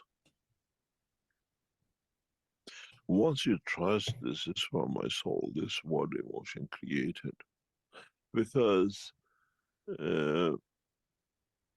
work of the soul is accommodation, accommodating each other. Work of the physicality is forcing my way. Or I do it till I get it, or I've been forced to do it because I've been told to do. And so when we learn to live in the dimension of the physicality, we live the life of the man. And when we live in the dimension of the soul, we live in knowing that already decision to be correct has been set.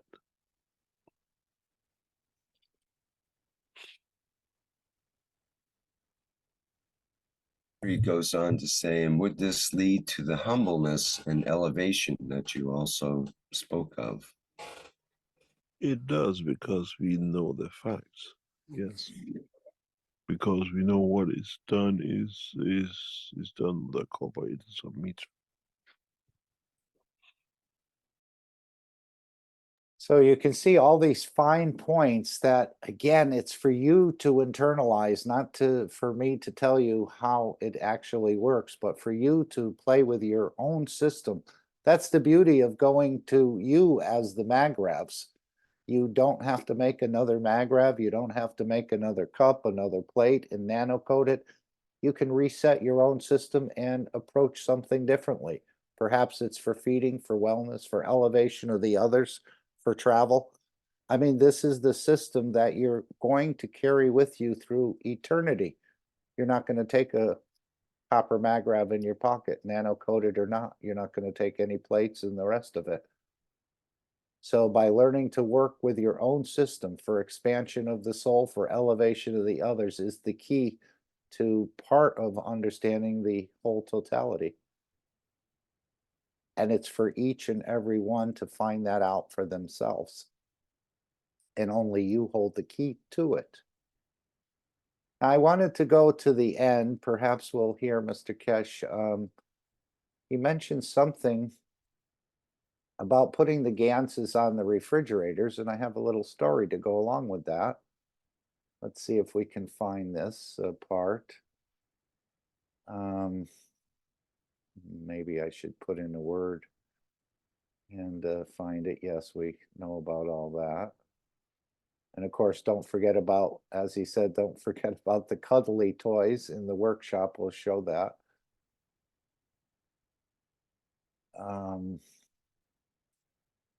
Let's see, where is that one? Let's see. We're just going to put in that word. I'm not sure where that one was.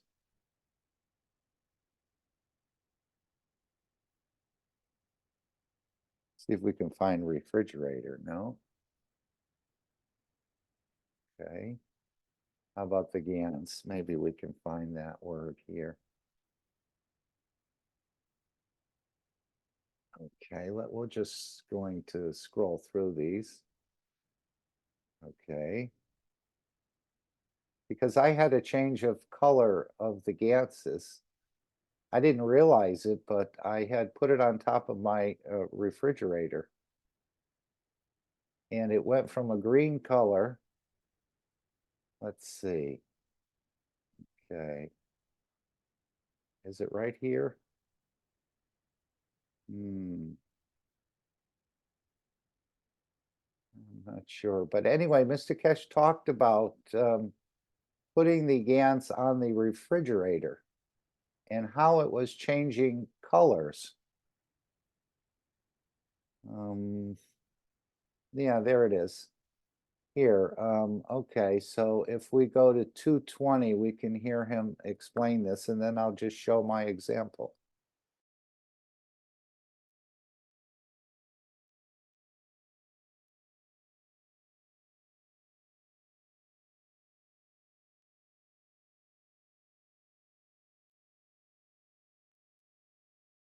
Session.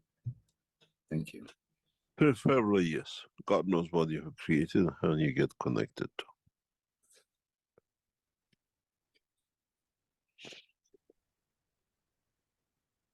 But the thing is, your knowledge seekers have so many Ganses everywhere. You're already part of it. You're connected to every bit of it. Coils, magravs, and you keep on building it and keeping it.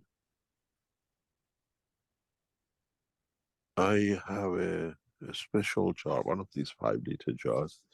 I have a habit to leave things over fridge and freezers, Ganses, because there's always dynamic fields I enjoy doing it because if you understand it, you can connect and it comes on and it's got a frequency to it and everything else. And I watched this jar of gas meeting, God, it was a long time ago. And every time I look at it, it keeps on changing its energy. I said, I wonder how much of this energy is going to the food inside. And how much of it will affect what's inside.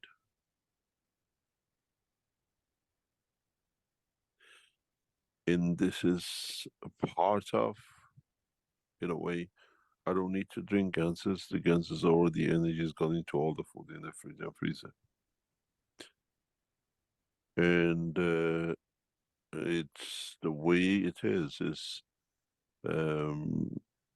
I don't, just because I know the technology, live by it, but like you lot, my environment is saturated with energies in this form or shape. New systems, new tests, and new things. And when I walk, it's just like a museum of technology. Of them is emitting or receiving energy from it. And they keep on changing color, and I look at them and I say, oh, but this jar is amazing. It's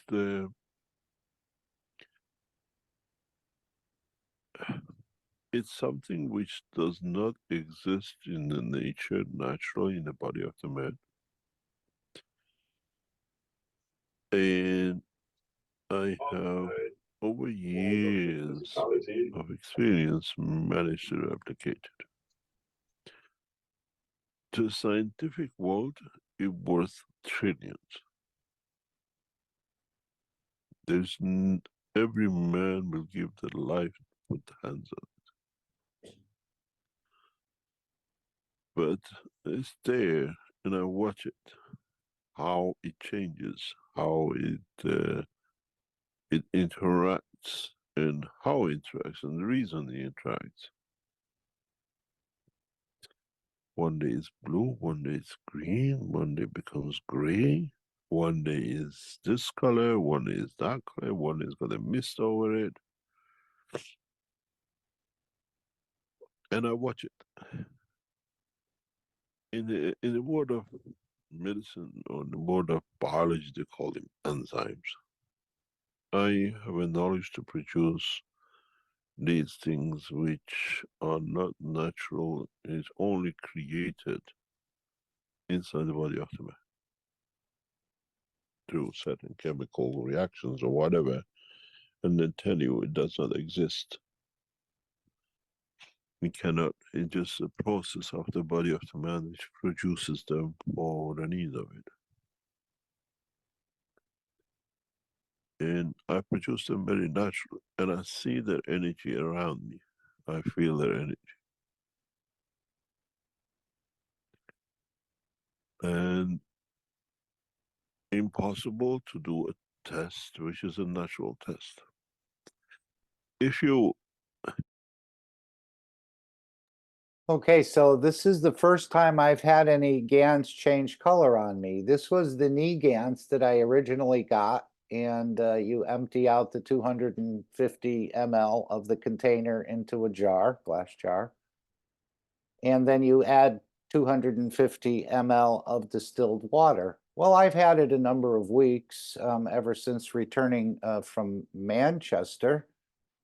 And let's see here, we're going to add this other one. I had given this jar to someone and they brought it back to me. I gave it to them green, like this, and it came back in this brown color. And I thought something was wrong. They only handed me this bottle. They didn't use it all. They were testing it as well. They handed me the bottle back and I said, gee, it's not green anymore. It's like this rose brownish sort of color. So I emptied it out. I said, gee, maybe they contaminated it with the pad, or because I had given them the dropper. to go along with it, or I thought it got contaminated. And then I look at the other, well, I put this away. I put this bottle away. I rinsed it out, put it away. And I looked at my other bottle and I said, gee, that had changed too. And I didn't notice it. It went from this to this. And guess where it's kept? Let's see. Here's my refrigerator. And that's where I kept the GANs, on top of the refrigerator. And what did he, well, this is the freezer, the top part. It's actually a short refrigerator. I'm taller than the refrigerator. But you can see that this has changed into, well, I think the other picture shows it better. I just wanted to show you the refrigerator. But you can see the change in the colors from the interaction of energies. I don't know what it actually means. Hopefully it absorbed good energies or is providing more energies to the food in the fridge and the freezer. I don't know. But that's the first time I've ever had a GANS change color. So very interesting. And the GANS still works because I used it last week. And I used it on my wrists and my elbows. We're sort of going through a rebuilding process. But that's the first time I've ever seen a GANS change. And I haven't kept them on the refrigerator, but this time for some reason I did. And it went from this to this. I don't know exactly what that means, but hopefully it's a positive thing. It obviously absorbed energies or gave up energies or some interactions. He said there's a lot of energies between the refrigerator and the freezer going on. And most refrigerators have freezers. But that was the first time I've really seen a distinctive change in the color of the GANS or the plasma water, let's say. I think the GANS is still looking about the same, but the water has changed color. Don't know about that. We'll have to ask. Well, I did an interesting experiment, Mark. I took a glass vial, about a 10 milliliter glass vial with about 2 mils of GANS in the bottom. I put that inside a plastic tube and put it inside the freezer. I wanted to see what would happen. Would the water expand in the glass vial from freezing, and would it break the vial? And I would say there was maybe 1/8 of an inch at the top where there wasn't any. It was just an air gap. It was there for 2 days. Didn't break. It froze. But when it unthawed, it was CuO GANS, and it was a lighter color than it was before. So I just let it unthaw. So it did change the color of the GANS, but it didn't break the glass vial, which I thought was quite interesting. You know, it was and that's a freezer, not just a fridge. It's a whole standing freezer. Yeah, and didn't you have that same experience outside on the fence? Yes, yeah, they're still out there. They're in plastic tubes. It's still out there, and didn't freeze. It froze, but nothing. It didn't break. Nothing break. Right. This is your second winter with that, I think. Yeah. So very interesting. But this is the first time I can show a real example of a real example of and that's a massive change. That's That a is. beautiful green color too. I thought it was rather otherworldly. I said, wow, this is something that Mr. Keshe makes. He said no one else can make this, and so on and so forth. So maybe that's why it changed. I really don't know. But all of a sudden, when I got the jar back, I looked and I said, this must be contaminated. How did it go from green to brown? And then I looked at the main one. For some reason, I hadn't noticed it on top of the refrigerator, and it was also brown. Or So did you rose. notice any difference in when you applied the brown Nope. GANs? Nope. No, energy is the same. Yep. From what I can tell. And they do. It's very supple. As I say, before, if you take your ankle and you rotate it in a circle off the ground, sometimes you can hear a cracking sound. At least I could. Or your wrist, if you run it in a 360-degree clockwise circle and then back, sometimes you can hear a crack. But with these, much less of that cracking sound it's like they're almost more supple for absolute sure. So I'm just going, there's been no problem, but I just went through sort of a rebuilding process. I'm going to do the shoulders and the hips next. Why don't you take some and put it in a bathtub and soak it the whole body? Again, I'm not sure if that's the way it was meant to be used, but I think it's just, That's true too. yeah. But anyway, this is the first time I can report an absolute change, and it's not in the GANs that I made, but definitely stored on the refrigerator, and definitely see the huge changes. Randy just stated. Yes, Stephanie. Interesting will be when you took your own GANs, you made your GANs, and this put it on the refrigerator, because I have 5-liter jar with zinc GANs on my refrigerator. Okay. Long time, since a year or longer, but I don't think that it was always white. I cannot say that there was a change, but okay, it's not directly on my refrigerator. There is a here a piece of wood, just one plate of wood, and there is over the refrigerator is a piece of wood, and there is a GANs, but it's just a 3-centimeter piece of wood or plastic, I don't know, but it's it's not directly, but it's just 5 centimeter from the refrigerator. Or 3. Right. Yeah, yep. And I do have some CO2 in the room, but it's probably 4 feet away from this, and that's pure energy. So I would think the CO2 would change into this color. There's CuO, there's Cup of Life 1, but that's probably 20 feet away. There's a zinc GANs, there's a number, there's a copper. None of them have changed at all. This is the only one that I've ever seen actually change its color. Okay, but the other ones you haven't directly over the refrigerator. No, never put them on the refrigerator. With a little glass and try it, and we'll see if your own GANs is changing color too. Yeah. Would be interested. And this is what we're doing as well. This is what he's talking about, receiving, absorbing energies, and giving energies, and it changes. You change apparently as well. Yeah. So this is what we're all learning to do, to play with our own reactors. You are the MagRav system. This is what he said, the whole teachings has been directed at you and your capabilities, which you didn't know you had. So this is what's being opened up, and this is what's going to lead to the transmutation, to the flight of the man. Perhaps even not even needing a hovering car if you understand how to do it. Maybe the hovering car is for those who can't do it. Okay. Yeah, exactly. It's a little bit easier, a little bit. Yeah, but if you can, again, what he talked about is levitating yourself and then waiting for the earth to spin to get to the position, and then you come back down to the ground in that position. I don't think we have to do that. I think it'll be much more. Yes, please. Go So ahead. I have a question, Mark. What about the people, like I have a couple of different people who come here and they just pick up plasma water for drinking because they say it's the best water they've ever drank.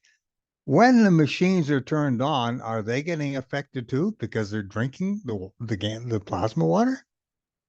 He said, whether you've ever touched a GANs, held a GANs in your hand, sipped a GANs, or the rest of it, you're all connected now to Okay. this system. So everyone who's played with this technology, whether you just nano-coated a plate, made a GANs, whatever you've done, you're part of this whole structure now. As I understand it, you're connected to it. I mean, we're all connected, but some might be connected a little deeper, let's say. You know how you have a loose wire, it's connected, but it's not really connected, but yet it still works, and so on and so forth. So if you've made a GANs, you've given the GANs away to someone else, anyone who's touched any of this sort of material is connected into these systems, as I understand it. And again, my understanding is 1/1,000,000th of 1%, so don't quote me. That means it could be a massive change next week. Because how many million people on the planet Mhm. are drinking plasma water? And the planet itself, the soul of the planet, and maybe That's true. it's time to go into the Dome of Peace. I think Alex is also ready to come in. But this is the first time, and I thought I'd change it. I noticed it last week, and perhaps we'll bring that up in the testimonial meeting, which is tomorrow. If any of you would like to attend and have a testimonial about the technology, the pain pen, the Ganses, whatever's touched you in certain ways. Maybe you've experienced something in one of the sessions. And I think we'll hear more and more people start to share more and more about what they're experiencing just by going into these open public sessions. So we just thought we'd share that. Anyway, just bring that back. Oops, sorry. Let's go to the Dome of Peace. Anyone have any questions or thoughts they'd like to add? Again, this is what we do on Sunday. Mr. Keshe has requested that spreading the plasma water, we call it GANS water, plasma water. It's the water above, the 1/3 of the water above the GANS from the top down that we take and we use. We don't touch the GANSes. If you're not sure how to make a GANS, it's quite simple. You just go to the Keshe Wiki and you'll find out how to make the 4 basic GANSes. And then there's many other GANSes. You can make a GANS out of anything, gas as a nano solid, or gas that's converted into a nano of itself and appears as a solid in the matter state. And that's what you just saw at the bottom of that picture was a GANS material. So if no one has any questions, we will then move into this on Sunday at, is it 12 p.m. and 18 p.m. We spread the GANS waters collectively.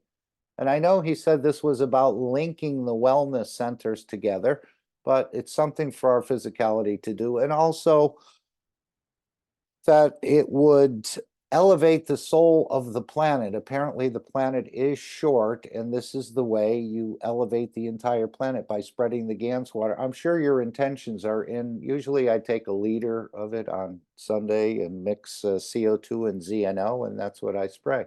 You could put a little bit of GANS in there if you'd like, because you're releasing it into the environment as I see it. But this is part of the elevation of the soul of this planet that has a wrong streak and it's trying to get corrected. And of course, the wrong streak in the soul of the entity that created this planet has then transferred to the rest of us. All the created things have that sort of tendency to kill and take others' energies. And this is part of what the correction process is all about. So let's go to the first step of the Dome of Peace. Again, it's something for our physicality to do. Any comments or? And again, it's up to you. Nobody has a checklist. They're not seeing if you're doing this. It's all up to you and releasing your energies. I think through the Ganses, your intentions are in there, and every spray of it is, again, this wish and creating this Dome of Peace, as I see it. I don't know if anyone want to read this Dome of Peace. Anyone want to offer? I With a will nice read it voice. for you. Okay. This is what came in and what is now become a pattern. This from a guy, I don't know him, but he says, please remember this Sunday and every Sunday from now on, till we raise the soul of this planet to a peaceful planet. Keshe Foundation knowledge seekers worldwide will spread the GANS waters around the world at 12 p.m. Central European Time and or 18 p.m. Central European Time every Sunday at the same time as they choose which time to suit them. Thank you for participating in this greatest movement by the soul of the man to bring about the peace on this planet as the permanent feature of the life of this planet. And again, this is not a day job. It's not like baking a turkey where you put it in the oven in 4 hours, it comes out and it's ready for consumption. This is a longer term process. And again, it's not to see the change so much, but to practice the giving and releasing of energies, and even the GANs that you created, going into the environment. The GANs knows what to do and where to go, and to bring balance wherever it is. So this is part of the process for our physicality, to have something for the physicality to do. Now we go to the second step of the Dome of Peace, is where we unite our reactors, our souls together, and collectively we bring the change. So it's actually happening in the matter state, but it's also happening as we collectively use our own reactors. Let's hear this second part. And remember, you can participate if I have the invitation here from the Universal Council, that every day at 9 p.m. or 21 p.m. CET, the Universal Council invites the Keshe family and the Universal Council family in unifying at the soul level every day at 21 p.m. CET time for the elevation of all souls and the protection of the physicality in the universe. So you can stay for 1 minute, 2 minutes, 30 seconds.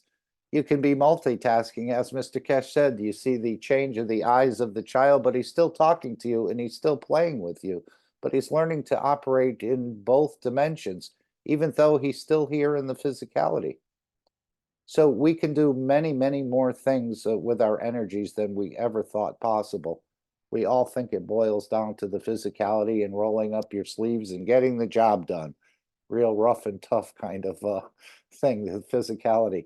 But now we know we operate on a different level. We operate in both dimensions, but we haven't been so familiar with the dimension of energy. And this is what it's helping us to do. As Mr. Keshe said, I'll handle the physicality of these negotiations that were going on in Vienna and so on. And it's for you now to practice using your soul for the expansion of your soul from the giving and receiving. And that's what he was talking about too, that we will learn to give and receive simultaneously. This is part of a new process. Almost sounds like the hydrogen, where it can give in 50% and receive almost simultaneously. So there's a whole new process of understanding of our own reactors. And you don't have to go making them unless you choose to. You're working with the fields now, and you're a huge field generator. So you're all invited as you choose. No Telegram, no Zoom meeting. It's just ask your soul to remind you. And doesn't matter whether you're driving, doing the dishes, playing with your child. You can also interact on this dimension as well. Whoops. Let's see if we can bring that back. Okay, so this is the second part of the Dome of Peace, where we use our own energies to bring about the change. Maybe even changing ourselves with our own energy. I mean, into a different dimension, into a transmutation. So this is all the process that's building up in the background. A lot of these things he asked us to do or we're participating in, we don't know the longer term effects of what it's leading to, but we're being guided slowly, gently into a bigger understanding of ourselves, the universe, the totality, and the others.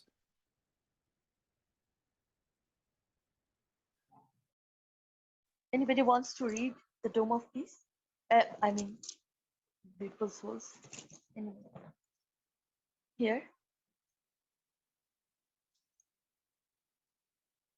Okay. I'll read this beautiful presentation of Dome of Peace.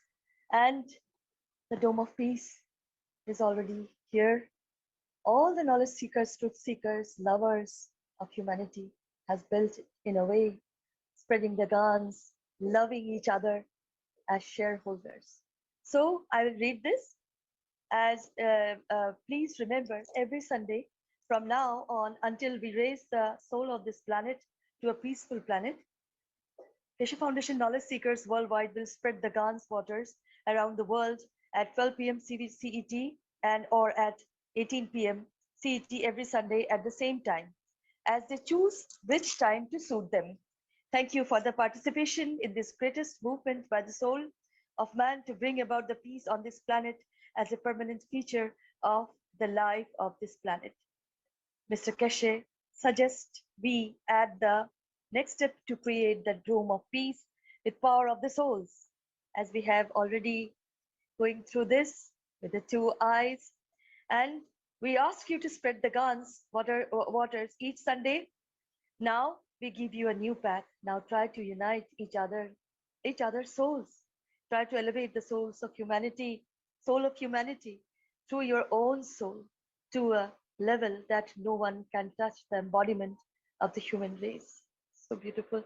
Choose a time where all of you come together on the soul level in a state of inner calmness. At that time, don't spread the water of guns, but spread your soul. Unite, and in time, we will make a new race out of the soul of man. And then, instead of doing it once a week, do it all the time. Kesh. Thank you, Shweta, and thank you, Stefania. So now let's take 5 minutes and start practicing. Again, these are practice sessions, and the beauty of it is no one fails the test. That was what Mr. Keshe indicated to us. So whether you're new at this or whether you're experienced at this or you think you've arrived, nobody fails the test. So let me put up the 5 minutes of silence. Thank you for this. And we'll start now, elevating the souls of the 5+1 peace negotiators, the souls of the International Atomic Energy Agency, all souls working for peace in Vienna, the soul of humanity, the soul of world leaders and religious leaders of planet Earth. And you can include anything or any other person in this that you want. It's all about the elevation of souls. So whether it's one or a collection of souls, it's all in this process, and it's teaching us how to learn to give and to receive. So let's take 5 minutes. And again, you use your own reactors as we come together in a state of inner calmness. Thank you.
And thank you all for your continued participation. Remember, every day at 9 p.m. CET, you can join with the Universal Council members and other knowledge seekers from around the world, and collectively we're stronger.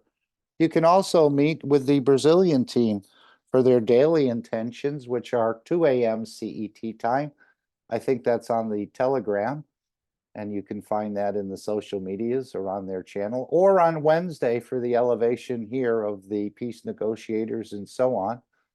And that's a beautiful experience as well. That takes place at 6 p.m. every Wednesday. So they're doing daily intentions and the elevation. And this is how we're learning. Even the Universal Council is learning how to work through the energies of their reactors, of their souls, of their centers, to bring a change, not so much working in the physicality. And this is what will be required as we go into space without the suits on and so on. It's giving and receiving energies. So this is part of the process we're learning. You can elevate your own soul. As he said, you can even walk by an animal and feel its pain and elevate that animal, again, using your own reactors. Doesn't say anything, or even teach others, even with no ears and no eyes. It can be taught through the soul. So this is the understanding that we've denied ourselves, and this is what's being reintroduced to us. So thank you all for participating. And as Mr. Keshe said, don't do it once a time, do it all the time. Okay, Claudia has put in the chat, the Telegram Brazil channel for the intentions. And you can meet and share with a lot of other people. I know they had quite a large group for the intentions in the background in a way for the London conference, which helped to make it much more successful than we all yet to come to realize. But this is all adding the energies and learning how to give and learning how to receive. This is all part of this process. So thank you all, and please continue as you choose. I think it's time for Alex. I know I said I'd be shorter today. I don't know how it got to be longer, but it did. I think Alex is ready to come in, and we thank you, Alex, for being willing to share and elevate us with a deeper understanding of the plasma technology. So if you're still here and if you're ready to come in, I can play a disclaimer for you, or you can play your own disclaimer, whichever you prefer. Yes, Mark. Good afternoon. I've had a bit of a technical glitch. Could you run a disclaimer? I just need a Sure. couple minutes here. Yeah, there's no problem. Thank you. Okay, let's turn the volume. Sometimes these come in quite loud, but it's just our standard disclaimer that we like to use in the beginning and the end, just to say that, again, it's we're not making any claims, but this is our formal disclaimer. So while Alex is readying up his system, let's listen to this again. Disclaimer. The information and education material contained herein is meant to promote the general understanding and dialogue of GANs processing. Such information is not meant or intended to serve as a substitute for a healthcare professional's clinical training, experience, or judgment. For patients and individuals, such information is not to be a substitute for professional medical, therapeutic, or healthcare advice or counseling. For medical issues or concerns, including decisions about medications and other treatments, readers, viewers, listeners should always consult their physician or, in serious cases, seek immediate assistance from emergency personnel. Prescription information, procedures, and use of medical devices information should be undertaken only by properly trained and certified medical personnel. We specifically disclaim any warranties, express or implied, including implied warranties of merchantability or fitness for a particular purpose. Such information is provided, as is, and is believed to be accurate at the time of its publishing, but it is the viewer's job to evaluate the accuracy of any information found in this presentation. Every case presented is of their own experience, applied by themselves for themselves, and it applies to their case only. Every person experiencing health problems should seek professional medical advice and consult their course of treatment with a doctor. The processes of plasma balancing described herein are a natural process which supports the body but does not replace medical advice or therapies one is already subject to. All right, let's see if Alex is ready for his presentation. I'm not sure which way he's going today, but it's all about the plasma science, plasma technology.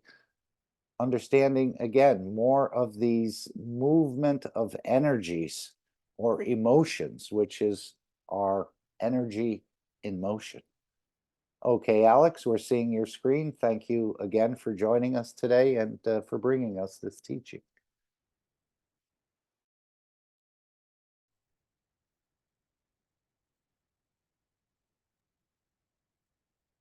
Toronto Maple Leafs. Uh-oh. Do we have tickets? Are you handing out free tickets today? Oh my God, I've had so much trouble.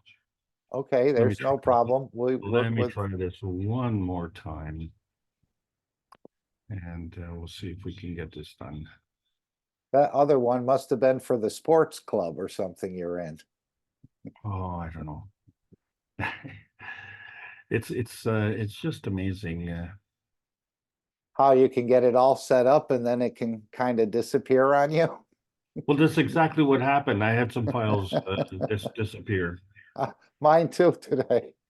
So I don't know where they go. I didn't really do anything. It was in the tray and then I go to look for it the second time and it's not there. But that's okay. We work with what we have. And let's just give Here Alex we a go. moment or two. We didn't cover the toys. Maybe I can go back and share something about these soft crocheted, handmade, knit items that are in the store if you need another minute or two, Alex. I think I've got it. Okay, no problem. Okay, so Okay, I hope we're seeing the screen. Everything is yes, good. we are. And just let me make a correction. Every day at 1 a.m. CET time to join the Brazilian, and Wednesday 6 p.m. CET time to join the daily intentions or to join the Wednesday session. Thank you, Claudia, for correcting that. It must have been the CEST time, but now it's 1 a.m. And times can change. As we see, Mr. Keshe, you know, it's like a sailing ship. It doesn't always go straight. It sort of has to zigzag and catch the winds and negotiate the winds. And even though it's going in a zigzag, eventually it gets into the straight line. But you have to sort of zigzag at some times to get where you're going. And I think this is what happens within the Keshe Foundation. Other things come up, things don't get developed on time, and so, or delivered on time. And so Mr. Keshe has to accommodate. And again, it's a zigzagging course in a way. Other things come up, for example, Gaza that wasn't seen and the rest of it. So we have to accommodate. And we thank you, Alex, for accommodating us every Sunday. It's amazing how you would talk about zigzags and straight lines. So here we are, ladies and gentlemen. We are proceeding on a new course. We have completed the review series, and we're going into a new series. And this is the Keshe American Knowledge Team meeting. And so I want to welcome everybody and join me on this new path and experience the same uncertainties, because we don't really have too much to relate to. So let us begin on the new series. So this is the Keshe Foundation Spaceship Institute Teachings on Plasma Science. We're opening up a new topic here, basic transmission. And today's subject is the X-axis dimension. And my name is Alexander. I am from Canada. It is December the 10th, 2023. And this is part of the North America Plasma Education Series. So as we started 4 years ago with the basic classes and we progressed into basic outer space, and then we did the reviews of all these classes, we need to proceed from here. But how do we do that? Because we are doing the knowledge seekers workshops. We have an extensive archive, extensive library, and we've been trying to distill over 6,000 hours down to several hundred hours and down to a few hours. And we are faced with a dilemma where there's an enormous number of people who don't know about us and they don't know what we're talking about. And we can't wait for them. So we are moving ahead with the technology, but there seems to be a bit of a problem. And I discovered this while we were doing the reviews. And the reason for it was because my emphasis has been on the differentiation between the physicality and the plasma reality. And this is very important, but I found out that a lot of people just still couldn't grasp it. Present company excluded, and that's probably one of the reasons that this meeting is so powerful, because a lot of you have spent the hours, invested the hours, and invested the energy that is required to learn, and I salute you. But we need to see if there is another way that we can explain things, because we cannot stop. And every Thursday we keep moving ahead. And all that does is it creates a longer distance between the people who are very knowledgeable and the people who are newcomers. And so this distance extends the x-axis dimension. And that's the only dimension we're going to talk about in this series right now, because we have something that's been missed. You see, because one of the reasons that we have this hesitancy is because we want to deal with something that's familiar. But we are now going to something that is not familiar. But there's an expression, you know, you want to get on the horse. And the reason you want to get on the horse is because the horse moves faster than you do. And the knowledge seekers have gotten on the horse because we had a major meeting on November the 11th in London, the ambassadors meeting. And so things have radically changed. And yet we still have this hesitancy. So for some of us, we depend on the books, such as book number 1, The Universal Order of Creation of Matter, written by Baron Tevakoli Keshe. And then, of course, book number 2, The Structure of the Light. And then book number 3, The Origin of the Universe. And so all of this became very important. But as we see what's going on in the world events, world peace is even more important. And so how do we do this? And we've tried with the One Nation, One Planet, One Race for World Peace, which have gone to 303 sessions now. And I bring this up because I want to date stamp this.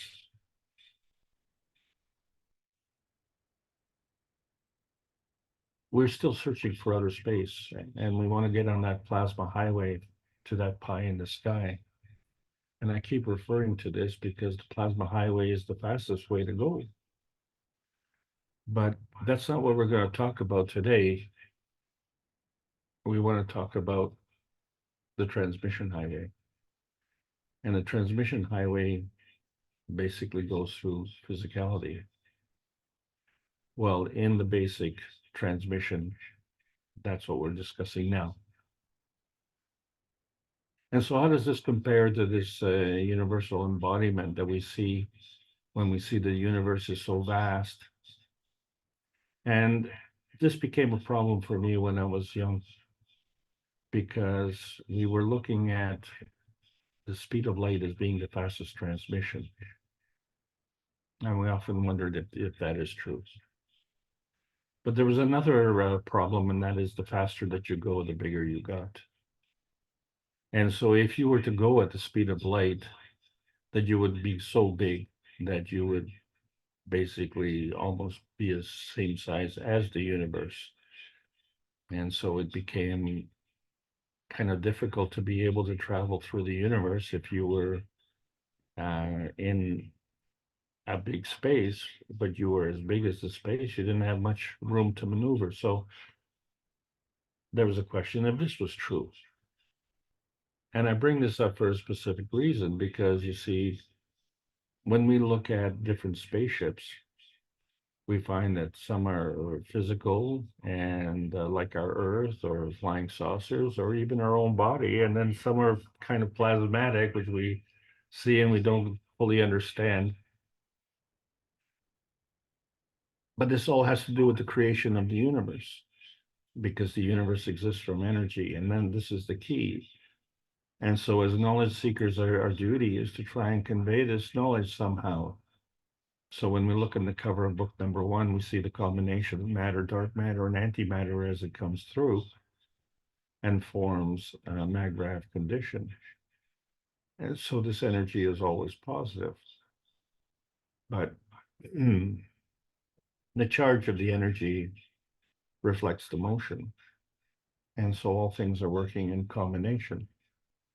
Well, we're going to try and split that up today a little bit, because when we made the cups of life, which was very necessary at the time, going back to the 2020, however, they are still necessary for a great many of us. And it's interesting to compare notes where some people can produce an awful lot of GANs and some people can't produce any GANs. And then we note how sometimes it becomes fluffy, or it changes its consistency or its color, or a lot of things are changing all the time. And then we find out that there's a lot of stuff that gets manifest, such as CO2 GANs, calcium GANs, zinc GANs, copper GANs.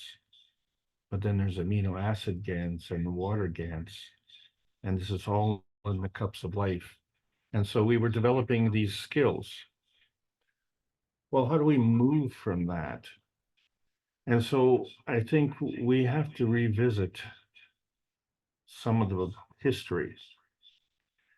And a question that I often bring up, even though the North American team is a very powerful team, we are very poorly represented in Canada. In fact, we just have maybe over 100 people on our Telegram site, and not all of which are Canadians anyway. But when we compare it to the Brazilian site with over 11,000, and or the Iranian site with over 100,000, and we see that, we're still stuck in history. And there was a time when Canada was very famous, and we had this hockey summit where Canada and Russia would compete in a hockey series. The year was 1972. This was when Canada was proud and free. And these two superpowers in hockey came together to display their version of hockey science. Hockey science? Sticks and pucks on ice? Yes, it was a very important time. And so when we look at the development of hockey, we just want to briefly discuss that we started with hockey sticks and hockey balls, and we had a field of ice. A lot of people think Canada is just one big field of ice, but that's another story. So we developed ice skates so that we could do transmission on ice. And the balls kept bouncing and going out of bounds. So we developed boards that would kind of limit the playing field. And we developed nets as goals, and players were broken up into forwards, defensemen, and goalies. But we needed a puck because the balls would still be bouncing and they'd bounce over the boards. So we got the bright idea to cut the top and the bottom of the ball and then make the ball hard rubber. And so we had to develop the new skills. And this became quite the religion. Hockey night in Canada was the national pastime. And who can understand this fanaticism? Maybe the 4 million people that greeted Lionel Messi in Argentina when he won the World Cup, or the hundreds and thousands of fans who watch the famous Brazilian teams over the years. Well, Hockey Night in Canada was revered by the entire country, and the Toronto Maple Leafs were a famous team. They still are a famous team. But there was an anomaly. The green maple leaf was blue. And then there was a player, his name was Red Kelly, and he was very famous. He was a famous goal scorer. And he was traded to the Toronto Maple Leafs.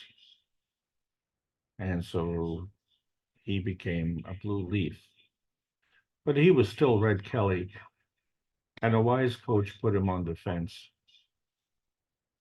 And so he changed the game. He became a defensive goal scorer. And he later on went on to become a coach. And we'll talk about that more a little bit later. So he really changed the game. And in this era, the game was changing very, very rapidly, because the slap shot became a point of scientific discovery. So originally we had a straight stick with a straight blade, and we had a frozen puck. And of course, the players could go faster and faster, and so they would skate very fast. And there was another famous player by the name of Bobby Hull, and he perfected the ability to slap the puck while he was skating at high speed. And he was able to do this very accurately. But shockingly, the puck was traveling at over 160 kilometers per hour. And so this really tested the courage of a lot of players, especially goalies. Goalies were inherently very brave players, and sometimes they had to stop the puck with padding, and sometimes they had to stop it with their face. And goalies didn't wear masks, so they had many facial injuries. And they required stitching. And one day I was in a store, and behind me was a gentleman, and when I turned to look, it was a famous goalie, and his name was Johnny Bauer. And he was very cordial, and I didn't want to fuss over him or anything, so I just greeted him nicely, and everything was pleasant. But I had to turn around because I was shocked. I was shocked at the number of scars on his face. And this was all the stitches that he took from all the hockey pucks he stopped with his face. And it brought to my mind a map. I could literally draw a line from his top of his eyebrows, across his face down to his chin, and it reminded me of looking at a map of North America. And a lot of people from Canada travel down the I-75, which is a highway in the United States that takes them to Florida. And this was a new breed of bird. We called them snowbirds. And so Canada developed a second winter passion. The first, of course, being hockey, and the second, of course, being to get away from the snow and go to sunny Florida. And that became the Canadian migration, but the rest of us would stay and enjoy the cold in Canada.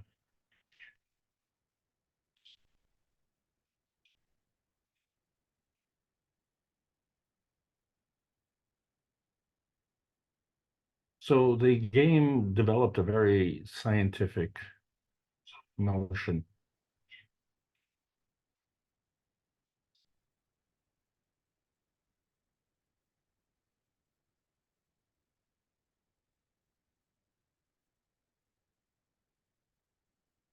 Hello, Mark, can you hear me? We can hear you.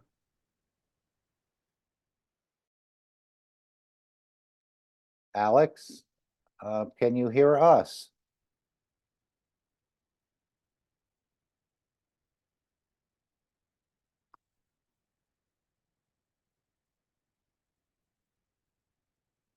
Hello, Okay, Mark, can you hear? yes, we can hear you. Would you like me to pause the recording? Yeah, I must have fallen out. You did. It dropped. You were saying, can you hear me? I was saying yes, but I don't think you heard me. Can you hear me now, Alex? Oh, I can hear you now. Yeah. Okay, Let me just. you're gonna have to take now I'm- the screen, your images have disappeared. We just see your name on the screen right now. But we continue, we pick up where we left off. Well, please excuse me. I have to reset everything here. Oh, you know what? No, we just had a bit of a power failure. Okay. No problem. We So- can pause the recording. Thank you very much for everybody for being patient with that interruption.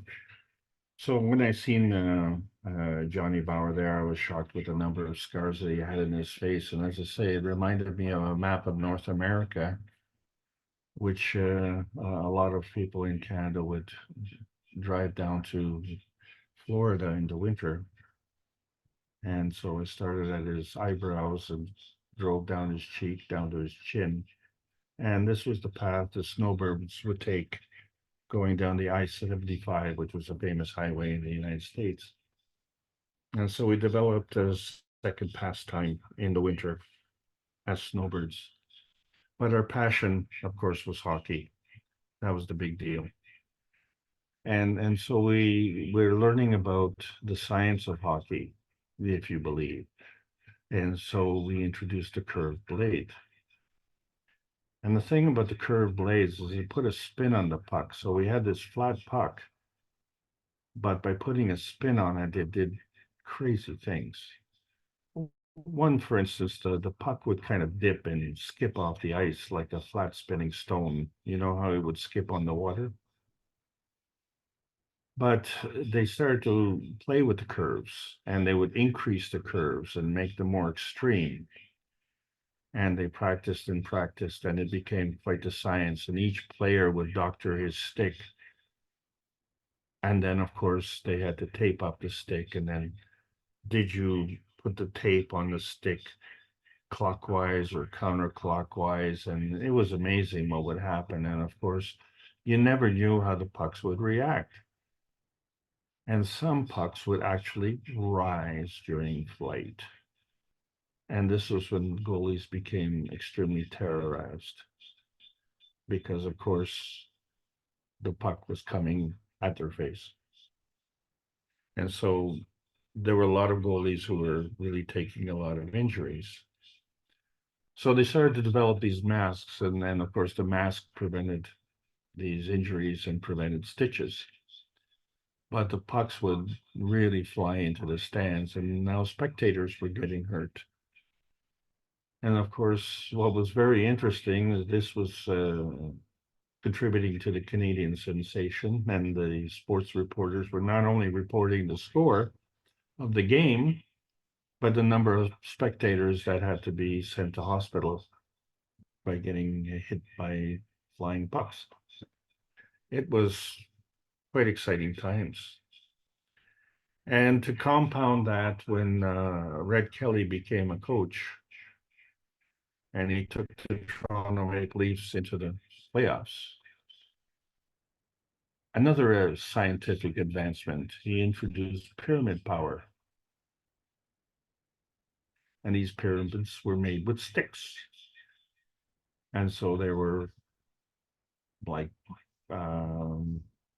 just pyramid frames, and they were placed under the players' benches during the game. And the more pyramids you put there, the more energy was given to the Toronto team. And this only increased the Canadian sensation. So everybody in Canada was grossly involved with the science of putting a spin on the pucks, putting curves in the sticks, and pyramid power. Can you believe? It was amazing times. And so we developed this hockey science, which incorporated the speed of the skating, the speed of the puck, and of course, collisions and pyramid power, which of course knowledge seekers know that reminds you of amino acids. And then there was the way we taped the sticks. But the degree of curvature of the stick, that was something. And so because of the danger and because of the advantage that it gave some players, they decided to make rules. And these rules were made to measure and limit the curve of the blade. So they would take a template and compare it to the curvature of the blade. So the template was the legal limit of the curvature allowed. And so this became another science where spies would go in and check the stick rack of the opposing team and find out which sticks were illegal. And then, of course, use them at the opportune time during the game to put a penalty on the other team. So this was a new strategy, a new scientific strategy. So what does that have to do with us? Well, the problem had to do with this curvature and how to measure this curvature. And so if we look at basic science, which the way we were taught was that the faster you go, the bigger you got.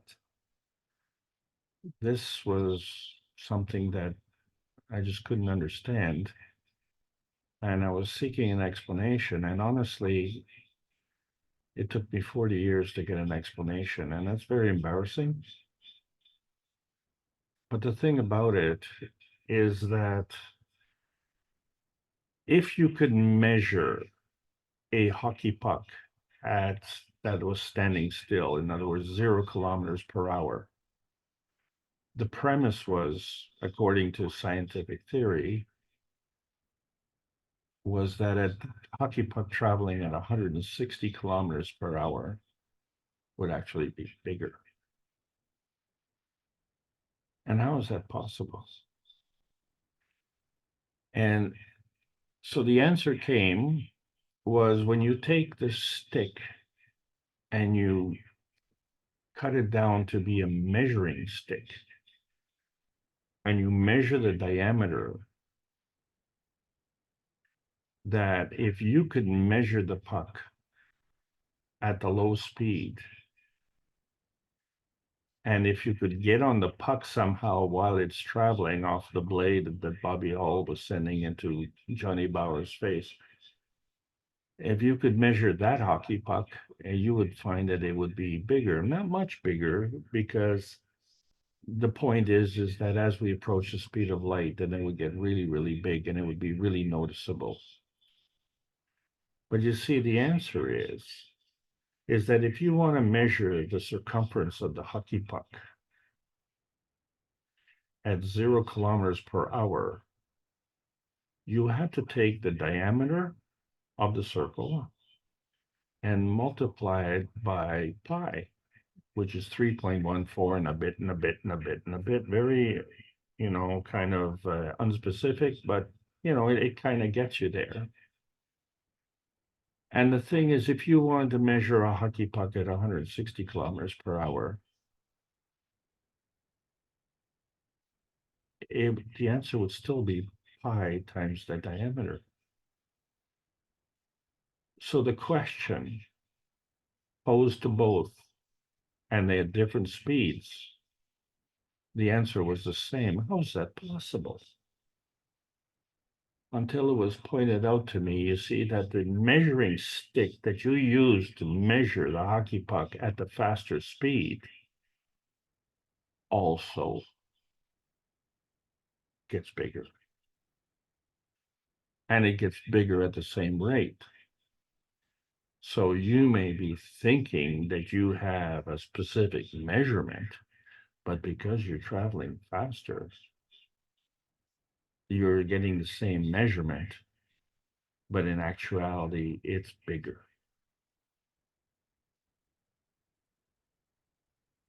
Well, I have to tell you that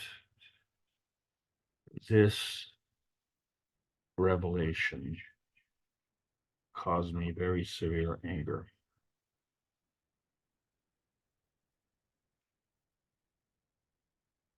Because for all these years, I couldn't figure that out. And was it significant? Well, it is very significant because the truth is that there's no such thing as a straight line. And so when you look at a bodybuilder, all you see the curves of the muscles, or you look at the beauty queen and you see the curves. And all of this represents beauty. And you look at nature, there's no such thing as a straight line.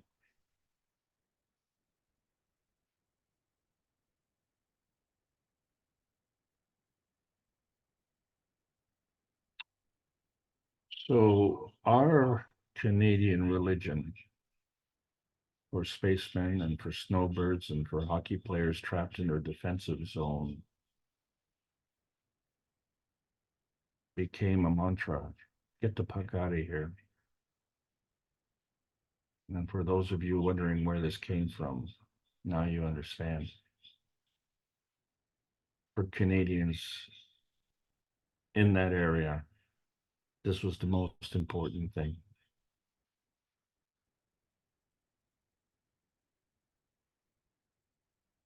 And so we only were looking at one dimension.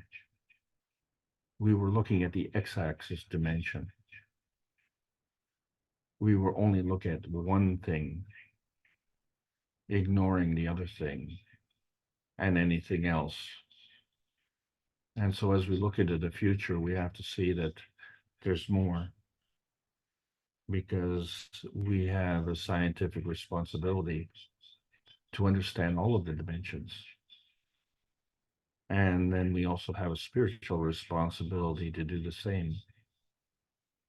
And so this is where the plasma science adds to the knowledge.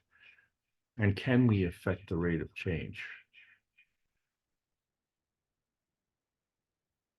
So if we look at it from the one dimension, then that's our space, what we call the man space. And we try and understand about all these other dimensions. Try and understand the physicality, the transportation and the transformation.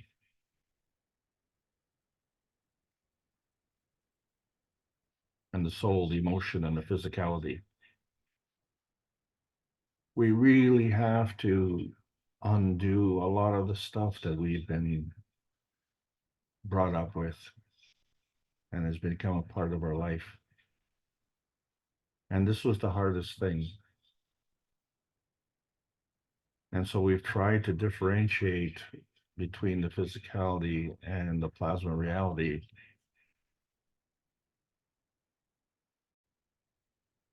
Because we're in the post-November 11th, 2023 era of making choices and defining what is outer space, inner space, and earth space, and that bountiful space. And for 515 Knowledge Seekers workshops over a decade of teachings on Thursday, we not only had to talk about the greater oneness, but how to transcend the limitations of nuclear science. In other words, to go faster than the speed of light. But we never did say which light, did we? Because there are different dimensions. And so we try and navigate these different dimensions, these matter plasma dimensions. And one is physical and one is plasmatic, but they're not the same one. And there isn't only one. The one that we have is the one that is feedback dominant. And right now, most of us are feedback dominant at the x-axis dimension only. This is the Keshe Foundation Spaceship Teaching. We are welcoming all the beautiful knowledge seekers. There's a world peace treaty that we need to sign. And for spacemen, snowbirds, and sports fans who are looking to get out of here, can find heaven through transmission. Because we in the universal community can get there by becoming Earth fans. And the plasma science needs to continue to be delivered in exchange for peace on Earth. Yes, and welcome to the new outer space age. We will try and unravel this as we go along. Thank you so much for allowing me to present.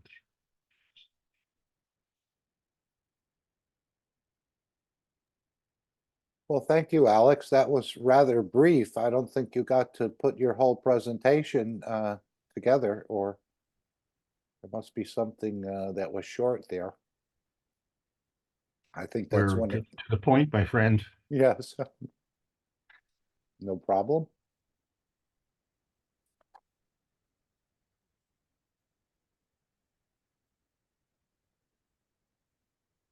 And the exact gist of this whole teaching was, Alex, if you could put it in a nutshell for us. We're discussing basic transmission. And you were using the hockey puck and the curvature and the rest of it to sort of explain that to us. It doesn't get more basic than that. And that is one hard puck, isn't it? And it's frozen before the game, yes.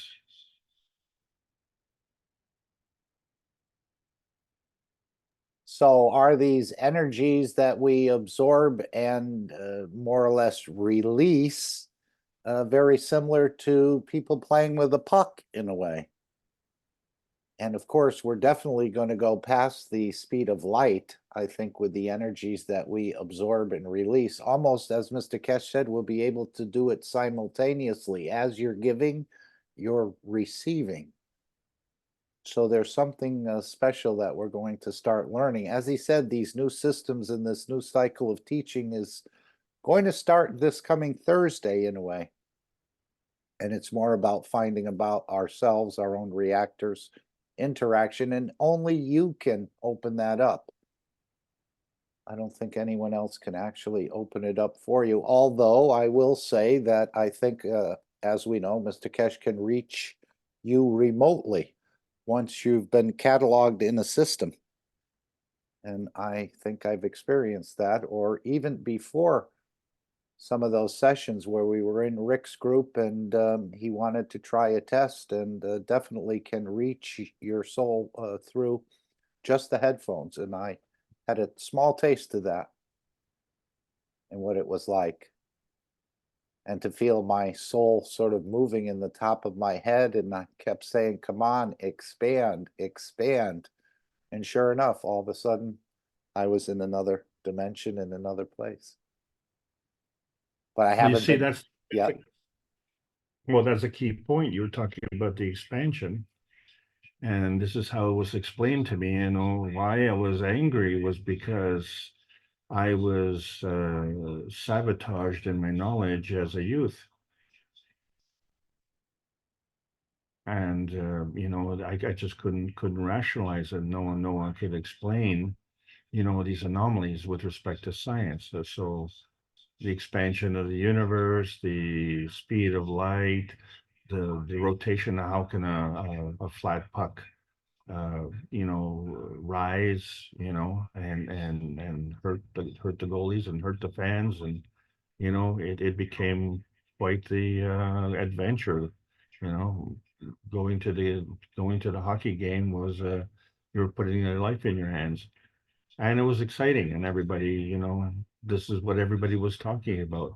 I mean, you have to understand that when you went to the office, this is what everybody was talking about. They weren't talking about the financial situation or the war in Vietnam or the gold standard. No, no, no, no. They were talking about hockey and the curves of the stick, and everybody was, you know, becoming more and more knowledgeable and you know, becoming more scientific. Well, you know, this was a game that was still allowed fighting, and collisions were part of the process, and we see the same thing happening in you know, advanced science, where they collide all sorts of electrons and beams together to try and break things apart. And so we try and reverse engineer things by breaking things up instead of putting things together. And Yes, it was yep. interesting because they brought the rules in. Why is it illegal to have a curved stick? You know, NASCAR did the same thing. I mean, these were all rum runners, right? They were all breaking the law. And yet they became one of the most regulated sports events, where they would actually measure the curvature of the hood of the car, you know, making sure that you would conform to the rules created by a group of people who broke all the rules. And where do we see that continue? In the semiconductor industry in the United States, where you're facing massive unemployment because of the sanctions. And the sanctions on semiconductors, sanctions on oil production, sanctions on natural gas, sanctions on, transmission, X-axis transmission. We're preoccupied with holding back advanced technologies, sabotaging and restricting. This has to change. Back to you, Mark.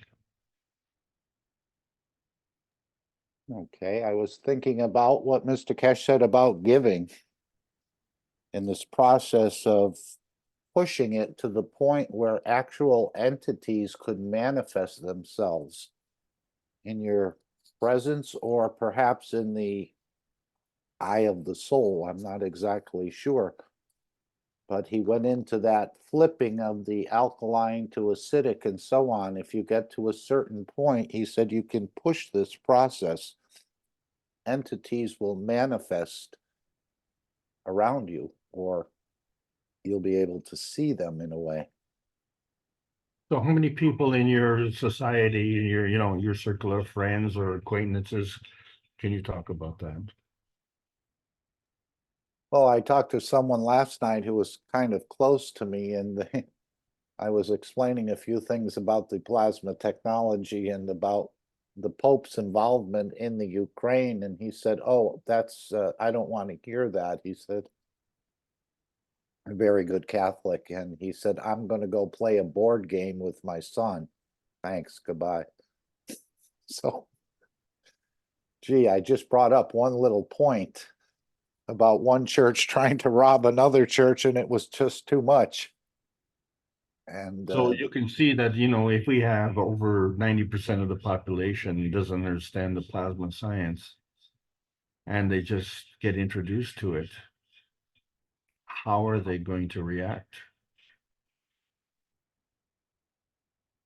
It's going to be Well, tough. at first, again, it all depends. If they want to seek out more knowledge and if they become humble enough to be able to absorb it. You know, a lot of people, I already know what I know. You're not going to tell me anything different. My father taught me this, and if you say anything different about it, you've insulted my father because he taught me all this. So don't go any further. They're going to have to open up and become aware that there's much more to the universe than what we see in the matter state. And this is part of our understanding. And again, it was hard for me even to hear when he said you can feed yourself without eating. I said, there's no way somebody can feed themselves without eating anything. And now I understand how simple a process it is. I haven't been able to achieve it 100%, but again, I had a taste of it. And I know what can be done, what's in these systems, as I went for 2 or 3 days without any big issue. As when I fasted before in the religious context, it was quite a difficult time. Well, I I know think Rick people has on this mastered panel, it. Go ahead, sorry. well, I think most of the people on this panel would agree that that kills a conversation very quickly when you bring that subject up.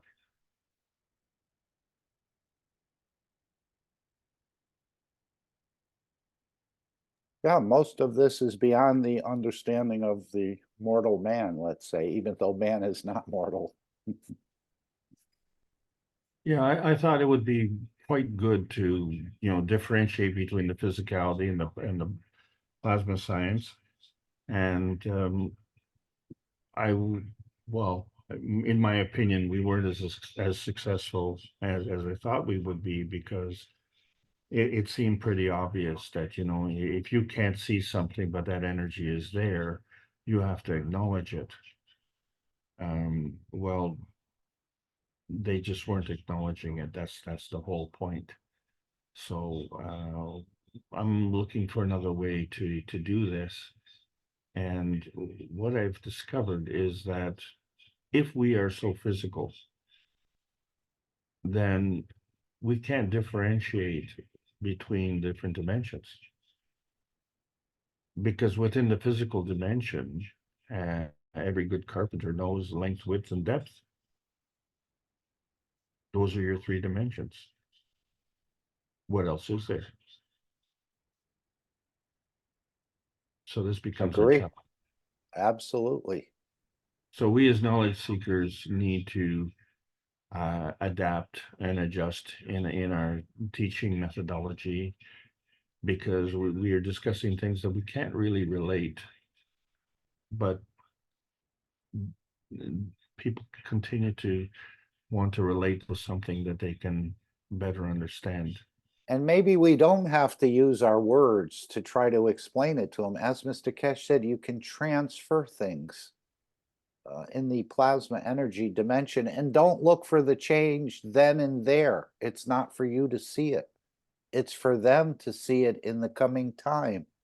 So you can just go about your way and touch other things, not saying, oh yeah, but he didn't grow the arm. Even though he only had one arm, I gave him the ability to grow another arm and he didn't grow it. But that's not the way we should look at this. That you started a process and that process will continue and expand.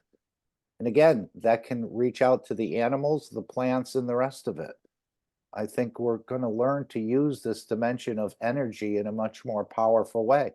Some will do it, some will deny it. But again, it's all about you and your understanding, and then taking that understanding and serving the others with it. So whether they understand it, I don't think that makes a difference. They'll come to understand it in the future, just like we'll come to understand more of this knowledge in the future. So in our communication, we have to understand that we have physical transmission of information and we have a soul transmission of information. Do you agree with that? Yes, I remember Mr. Keshe talking about the evil eye, and apparently that is no fairy tale.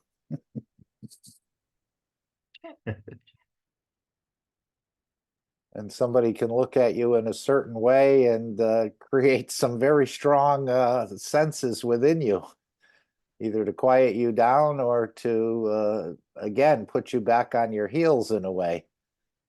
that without saying a word, they've made an influence. And sometimes that happens with parents and children. They can just tell by the look on the mother or father's face that I better not continue down this track or I might have some repercussions. So again, this is a transferring of the energy in the emotions in the plasma understanding of it, not so much in the blackboard and the telegram method of explaining something. And let them work, let the plasma work. I have a number of friends that I've explained this to many times.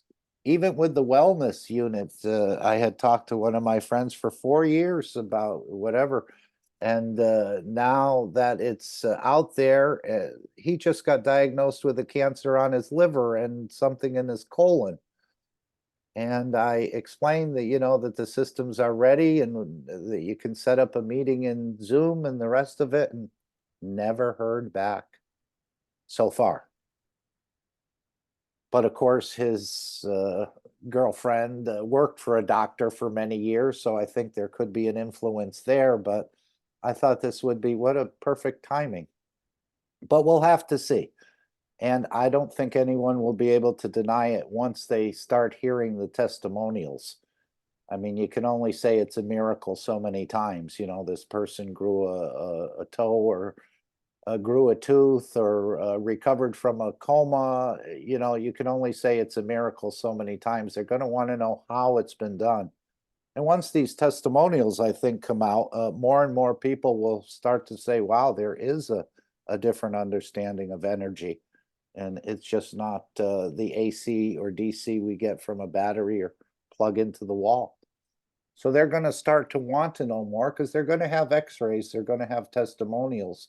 And you'll feel that, I think, transferred from the person, especially if they were in a condition of depression or Parkinson's or something else for a number of years. It'll be a witness to so many people around them. It won't be able to be denied. And ask them, well, what did you do? Well, all I did was put on some headphones and I listened.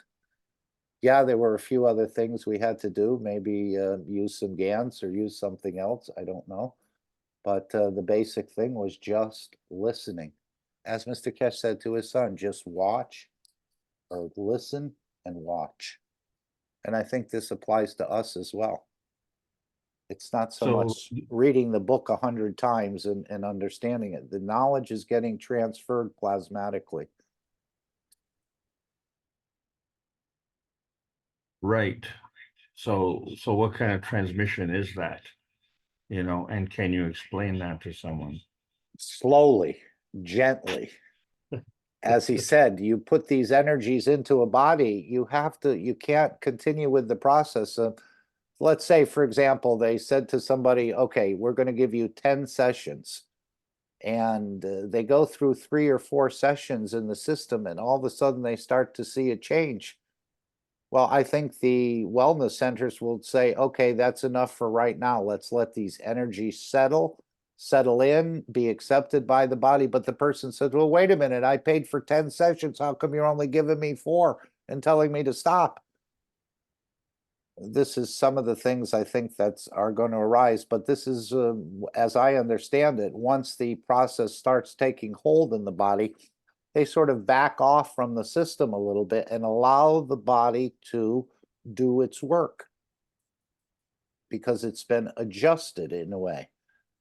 You know, you're making a tune-up on the carburetor or something else, Alex, and then you listen to the engine, see how it runs. Does it need another adjustment or does it sound fine?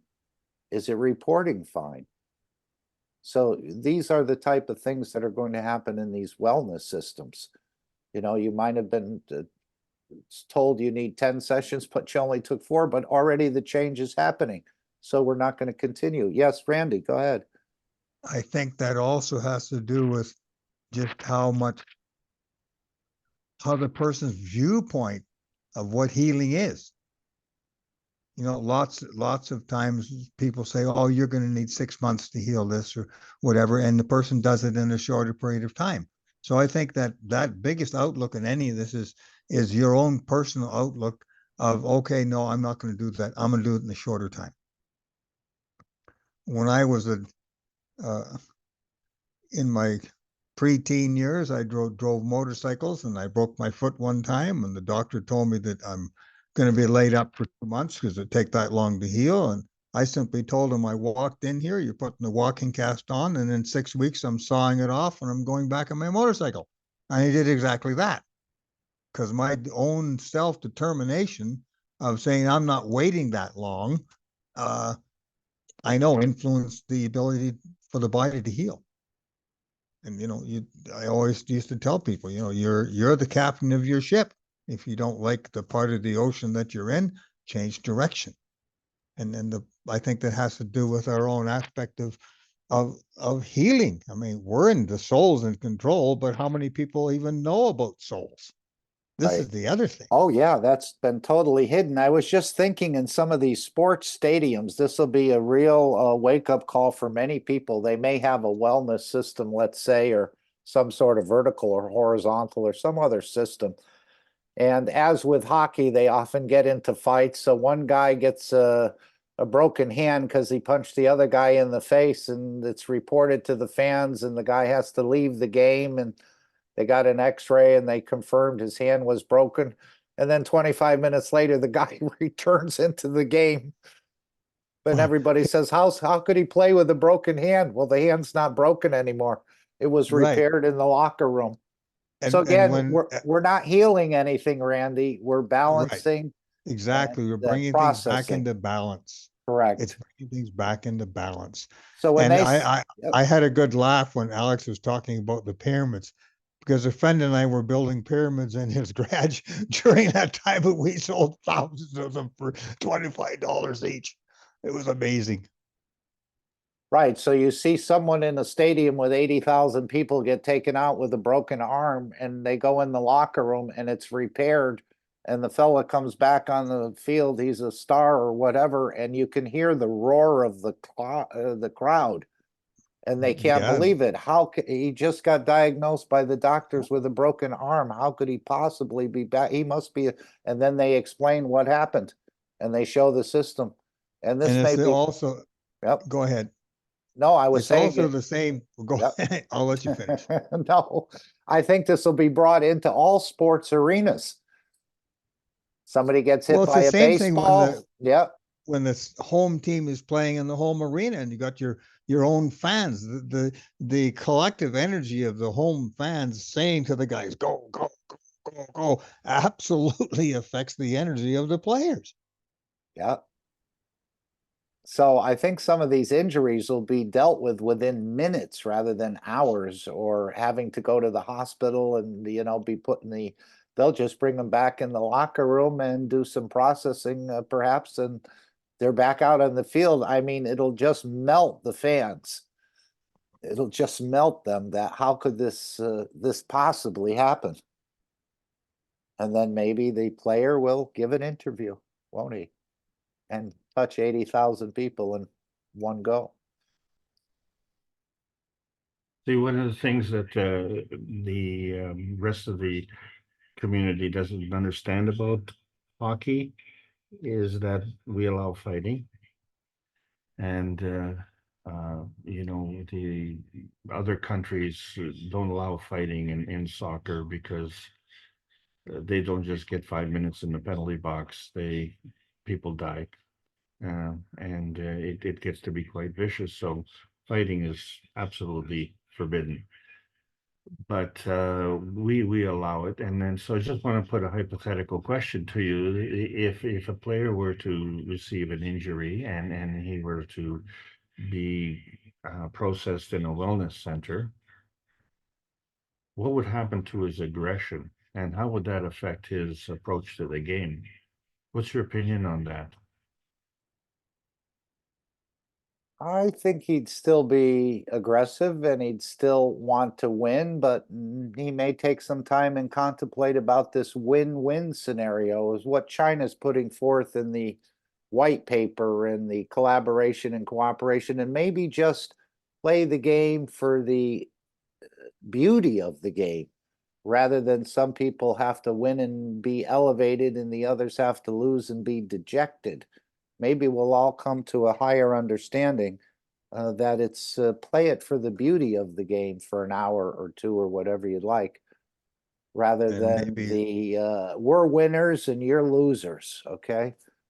Maybe what will happen too is that aggressive energy will be channeled into more physical energy to play longer. We don't know. Yeah, I think there's a lot of possibilities. I always, well, not when I was younger, but as I grew older, I started to realize that a lot of these sporting events are more or less a soap opera for men.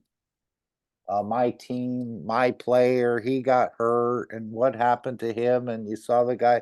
Yeah, this is all just again keeping you in the matter state and sort of. But sports are beautiful, and I think we can play them for the win-win effect, just to see beautiful plays and beautiful interactions, rather than I want to win and we want you to lose.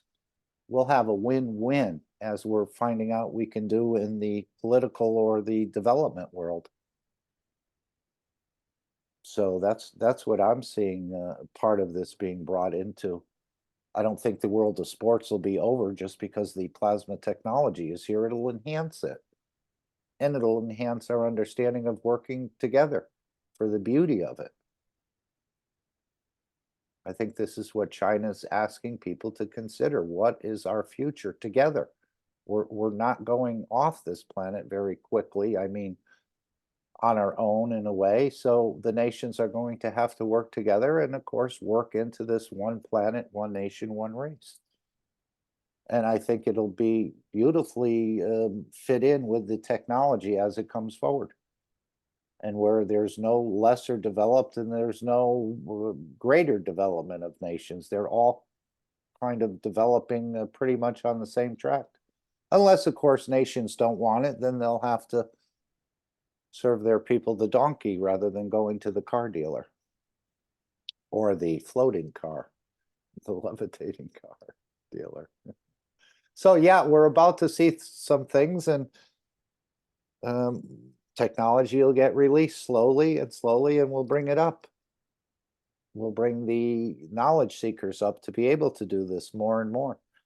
And then, of course, the fields of Mitra and the rest of it, and promotion of it on the television and the news. Again, that may not be tomorrow, but this is the past. Slowly, slowly, we bring you into this. Anyone else want to make any comments or have an idea they'd like to share? Please come in. Again, nobody's discouraged from that. Everybody's encouraged from it. And you can dream. There's nothing wrong with that, of what a beautiful world we're making here.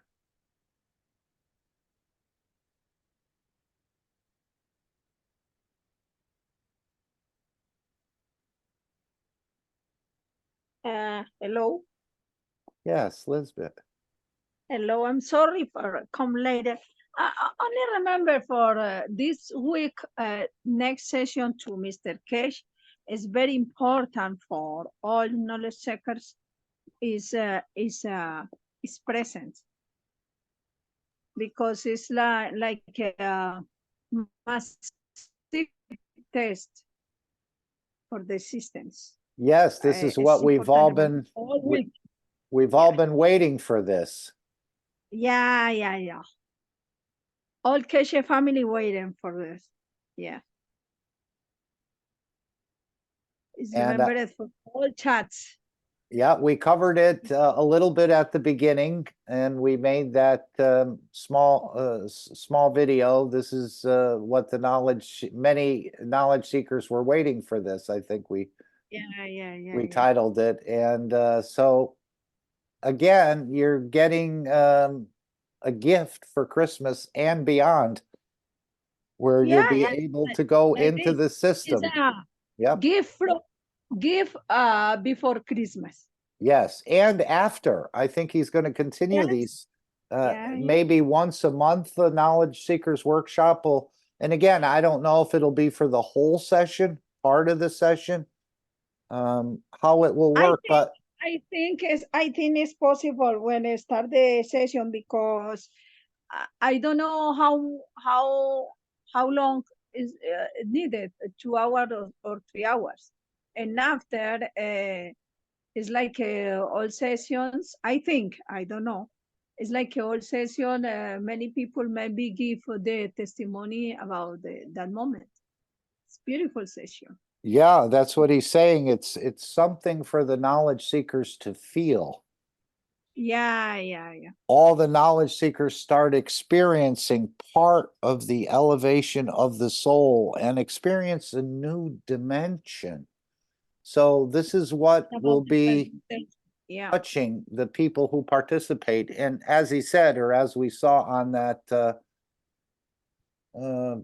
oh, wait, I'm not sharing the screen, but this is what Lisbeth is talking about. I'll just share the screen, Alex, for a moment. Yeah, You take can the it screen. back. Okay. Was this experience of the energies of the universe expand your soul? Beautiful. Something for you to feel, but you have to be present. As it says here, the recording will not work. So bring yourself, your earphones, and your good intentions. And don't have any, as Mr. Keshe likes to say, don't come in with any expectations. Allow the soul to work. Yes, Diane. Yeah. Do you have to come on through the phone or can you listen on the computer? I am not sure, but most of the time we've been using the phones. Yeah. I know he said the left and the right was not a problem. So you don't have to worry about getting the right microphone in the right ear where your mic is, and some of them work differently. But he said with this system, it's not a problem. Okay, well, I'm gonna come in on Zoom anyway. On the Yeah, I think it'll be open for Zoom people, Telegram, or no, Zoom, YouTube, and a live stream. Because all of those three networks are part of the Knowledge Seekers Workshop. So I don't think it matters whether you're in a Zoom session or in a YouTube session or in a live stream. Sorry. I think it's the Zoom because you remember it's a test time. And of course, need anybody connected across the Zoom because you know it's a providing system, a massive system. It's not like other days 100 and more. Now it's 5, 6 or million. I don't know how times are. So if I'm going to be fed on Mars, do I have to have a Zoom account? I think it's that, yeah. No. As he said in the wellness centers, this can reach anywhere Oh, no, across. yes, but connected across the Zoom. I don't know. I don't think you'll need Zoom on Mars or the moon. They're going to connect plasmatically with you anywhere in the universe. Yeah, that's correct. Yeah, but I don't know if it's correct, but everybody's happy. Yeah, again, we're being shown the way out of this sort of physicality. And again, as he said with the child, you know, the child was playing with a toy, the child was talking to the father, but yet his eyes were turning blue or grayish and whatever. He's learning. Don't say anything, just listen and watch. The child is learning to operate in 2 dimensions. And he said, this is amazing. I've never seen it. I've only heard about it.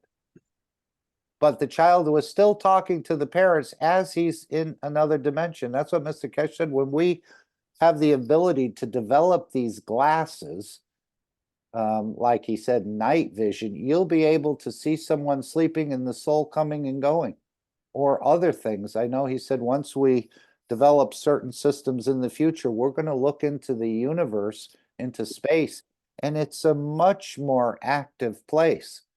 You think there's nothing going on between the Earth and the moon. There's a whole many things going on, but we don't have the equipment to look in that energy spectrum to see it. But we're going to have that in the future. The universe is going to be an even more beautiful place than it already is. once we develop these mechanisms to be able to look. And he was saying that the knowledge seekers will develop this glass or this vision where you can see the soul coming and going. And again, you won't have to try to convince anyone that this is real. They're actually going to see it for themselves and then maybe start wanting to explore more. Yes, go ahead. Did someone want to say something? Did someone want to say something? I'm so sorry.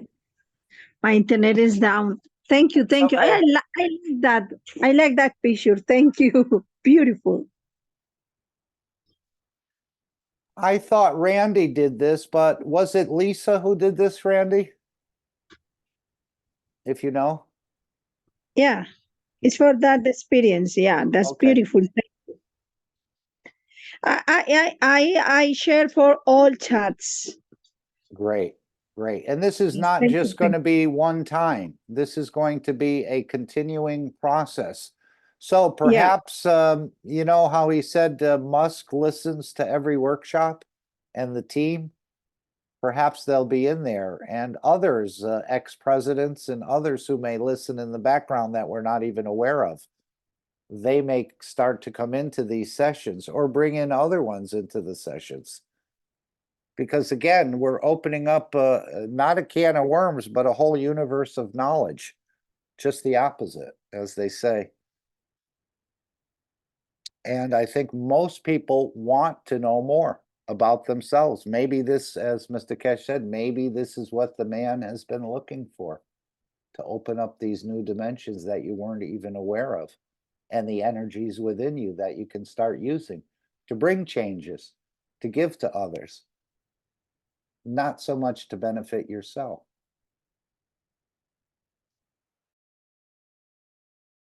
But in that giving, of course, you receive. So it's an automatic thing.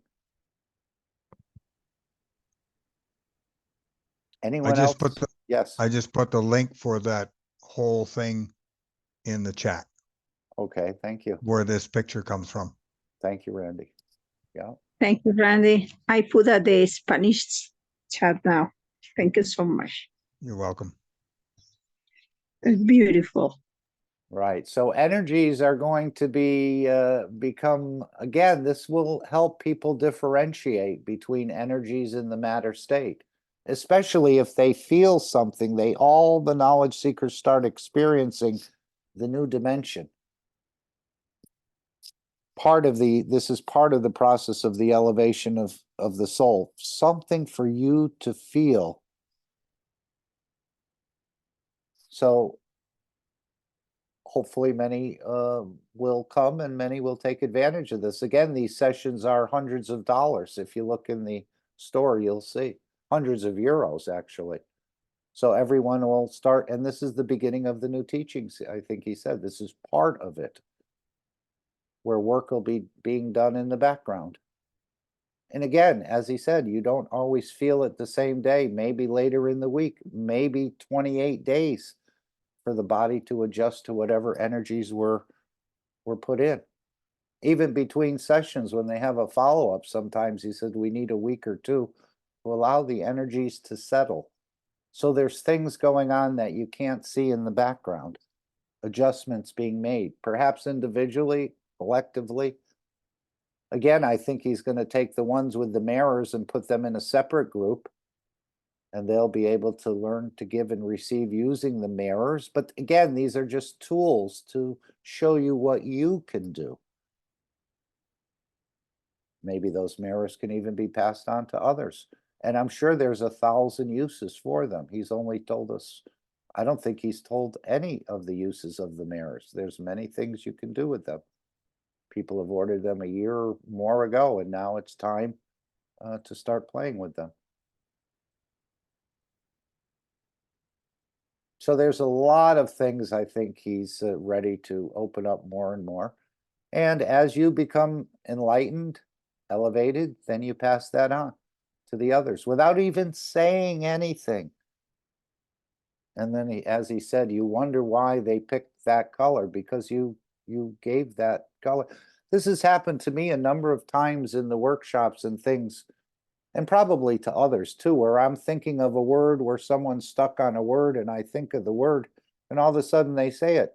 Even on other internet programs I've been listening to, I guess the word, or I'm thinking of the word that the host is going to say, and they come out with the word. Not all the time, but much more than I was aware of in the past. And again, I'm not going to say it's a coincidence. And I'm not doing it to say I'm putting any emotions into them. I'm just helping them to complete their sentence or whatever they were trying to say with a proper word. And I've noticed this has happened more and more. Not every day and not every time I'm in any sessions, but I have noticed it. So that I would say is communication. Or it's just like if I'm thinking of Diane, and or all of a sudden the thought comes in about Diane into my mind, I'm trying to continue the conversation, not just to say, oh, Diane must have been thinking about me. I say hello to her too, but maybe try to continue that conversation on the plasma level. This is the zero-time communication that we're talking about. And again, are you going to hear words, or are you going to have kind of a feeling about it? Yes, I'm okay, I'm doing this or I'm doing that. But he said, try to continue the conversation. Don't just acknowledge you got a message, or you feel the presence. He said, try to connect with all the souls. And many times in the workshops and things, I'll just go through the attendees or participants list just on my own, no headphones or anything, and just try to connect with everyone that's in there in a certain way. Nothing formal, but just acknowledge the name and the person, and we're part of the same soul in a way. We're all on the same page. So I've done that a number of times from years ago, for whatever reason. I don't know what led me to do that, but I give to different people, or most of them in the participants list somehow, for whatever reason. Don't know why. But now we see you can make a connection with anybody, anyone. And I think the better connection is without saying anything. Whether it's your husband, your child, the rest of it. You're not going to talk till you're blue in the face. It's not going to change. Work through the energy level and you'll start to see the change. And don't look for it. As he said, it's for that person to see it and probably find it in the future. But you started them on a path because you gave from your soul to their soul. So you kind of bless them in a way. Not that you're a saint or anything like that, but you're just sort of opening new dimensions very easily. And they don't all get it. As I said, I've been talking to people for quite a long time about this, and they still don't want to hear it, but no problem. I probably should do more work on the soul level than on the verbal talking. But we think by talking it's more effective. It isn't. The soul, the energy work is more effective. But we've convinced ourselves that if I can talk to this person long enough, he'll understand. It doesn't work that way, I don't think. Now, maybe once you have accepted that there's other dimensions, then talking to a person would be appropriate. But initially, it's quite hard to convince someone of these other dimensions, that your dream is not a dream, that it's the work of the soul. And what do you mean the soul? I don't even know about my soul. So just open it up on the energy level rather than the word level.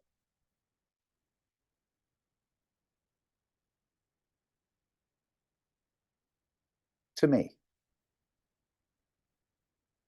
So we'll be able to start to feel energies that people need and put plasma packages together to touch them, to reach them. And again, you're not forcing it, you're making it available, that they pick it up on their own. But it's in the area, it's in their presence, let's say, or it's in the plasma field that it's been designated for them. and allow the soul to take it in, or the soul of physicality to take it. I think that's a much easier way to work.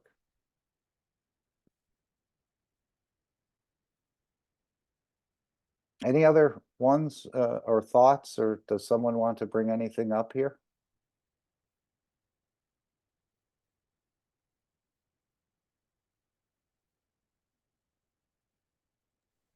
Hello, Mark. Yes, Jefferson, hello. Hello. Thank you, Mark. Thank you, Alex, for the teaching. Hello, everyone. And just to bring a point about this next Thursday, that's a free section. It's the first section that we had, I think, was on December 16th. It's been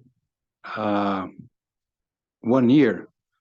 I think that was the way Mr. Keshe planned to bring the systems to a maturity and to test.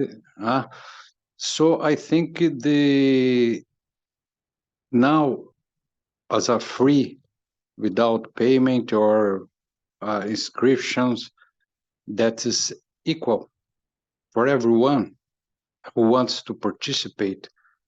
I think it's going to be a huge, not a difference, but most of the people who have participated this experience, and in a way or another, have understood the power and the emotion and intentions to serve the humanity, and to leave the greed away in such a way that it will spread to the all in a free way. And I think after this year, Mr. Keshe is opening for everyone that he's got the condition to manage and to, I think, to direct the fields from the system that I believe is very gravitational and very magnetic as well. And we can, I believe, create a field, a magnetosphere that can create a universal communication field strength that can really bring people, because the intention of all these people who are participating are real. They understood the real power of serving and giving the intentions. And now they know that we received what they need. And so far, I think it's going to be amazing and equal. Everybody have the opportunity. If they have money, they don't have. And the other sections, specific sections, I think is very, very interesting to proceed, because it will helps the foundation to proceed the growing experiments and all the structure that must have a background, so who can help, will help. Like on 22nd of December, that's going to be, I believe, amazing. The Audi Day, that solstice, and as well as commemoration of Mitra birthday. Mr. Keshe said is 10 days of party starting on the 21st. And I believe it's gonna start a new cycle, just like the last year on the 16th of December. Yeah, And, I didn't even realize it's been a year already since he started yes, these monthly. So thank you for reminding us. So yes, there's probably something connected. It's all connected, but there's Mr. Keshe thinks about everything. I think he got his plan and his experiment are all in the right time, in the right condition. But now it's spreading, at least in the Thursday. And if it can goes on once in a month, but equal way. Everybody can participate, can give and receive and interact with the system in the free way without wondering, if I have money, if I can make this. I know. Confusion of exchange rate and the payments in the, it's a lot of not barrier, but a problem that the people normally give up. There are hundreds, thousands of knowledge seekers. So who Jefferson, are- do yes. you remember in the creation of the Universal Council, Mr. Keshe said that the universe is the oyster for those souls who serve. Yes, So Mark. if we start learning here on this planet to serve the others, as he said, you walk by an animal, you feel its pain, you know what it needs, you give them those plasmas through your own energy. This is Yes. almost in a way, would you say, preparing us to go into the universe to serve? Yes, I think we are there. We are already there. For those who are in the goodwill and the good understanding of how to keep the level of giving, the love, and understanding that we are living in a way that sometimes we need to eat, because we have no other choice so far, because our body are made of it. We must have our intestine working, otherwise we cannot exist in physicality. It's just one point of view. But the intention, we are already interconnected to the whole universe intelligence of beings, but they don't interact because they know that the greedy and all the problem that humanity have due to the problem with interaction with our planet. We know that our planet have some problems of emissions of some kind of fuels that make us with some kind of a problem. And yes, you're absolutely right. yes, just in a way of thinking, because we're a part of this. And the universe, 5% of the whole universe is only 5% is matter state. So it'd be as I just, understand. yeah, it'd just be a natural thing to be able to do that in the dimension here, in the physicality, and then you'll be prepared to go into the universe and serve. It would Yes, I be think a we are. natural transition in a way, but on a different Yes. dimension. Yeah. Yes, yes, because of the plasmatic magnetic field from higher a level from the transition that comes from the principal matter, they are within us. They are. We cannot get rid of it. The problem is just not a problem, but when we open in a way or another, do it to or studying or changing ideas or using plasma, and then now using these systems that I think is so powerful, because it creates a magnetic field in a way that everybody can be connected and not only receive but interact. And we are already connected to the universal intelligence. We are. But he said that 2024 is the time of completion, that you'll feel the love, show the man love through the soul, receive love through the soul, and transmute that into the physicality. Yes, imagine how amazing times to come. I think, but now we have opportunity to everybody to participate. Everyone who wants to participate, independent of the financial position or knowledge how to do. No, just put your phone and participate.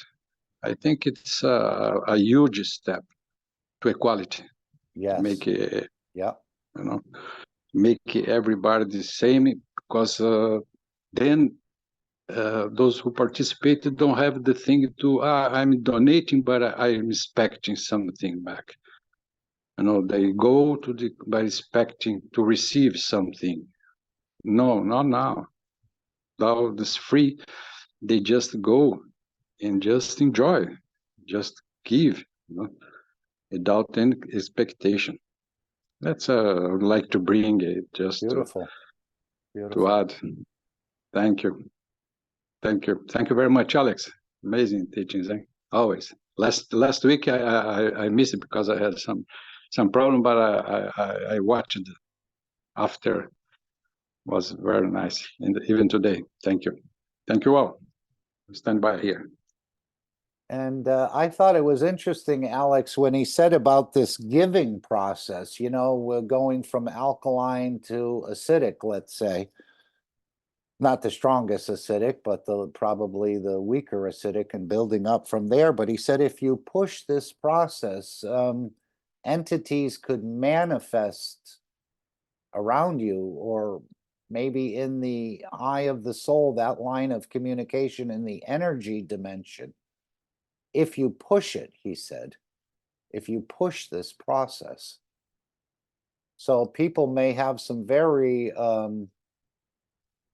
let's see if we put in the word process here. Okay, 120, but I wanted to conclude with this more from the store. Let's see.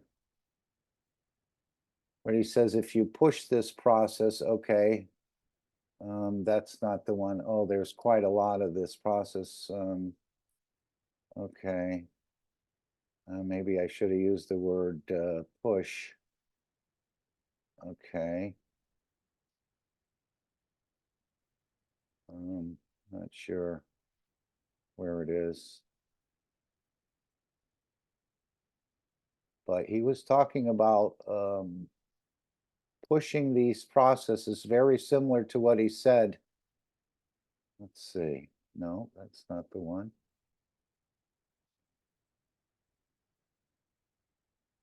But pushing this process, entities. Let's see if entities.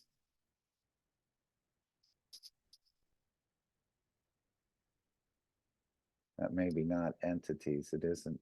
I think I spelled it wrong.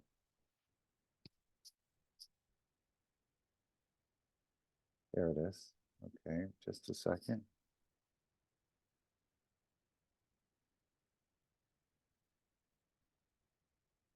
Okay, if you push the process beyond. Okay, here we go. Let's just go back to where he started. The process of elevation of the soul of the man has come with a full understanding that I'm not the only user of the system. Okay. Maybe he is referring to other users of the system from the universal community. I'm not the only user. And I'm not the only one who will be allowed to use. Understanding the elevation of the soul of the man through giving will be brought up in depth on the 22nd of December session. If you push the process beyond, other entities will manifest themselves. He didn't go into much detail there. If you push the process beyond, other entities will manifest themselves. So this process cannot be stopped. So you may, and this is what he's saying here, you're not the only user of the system. Does this mean that people, entities from the universal community will actually could be in the system? I'm not the only user. I'm not the only one who will be allowed to use.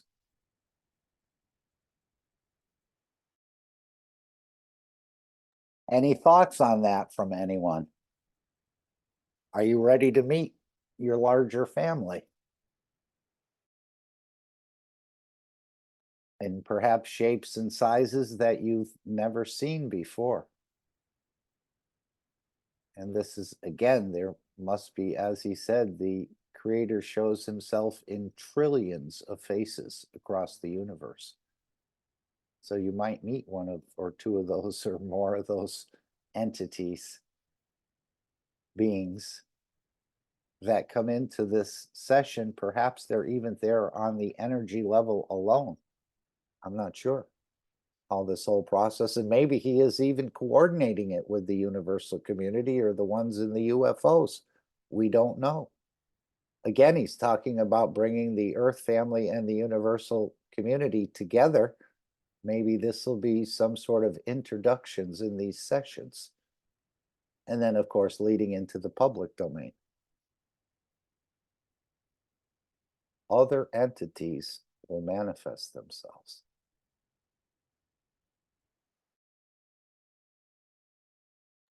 Mark, just one point.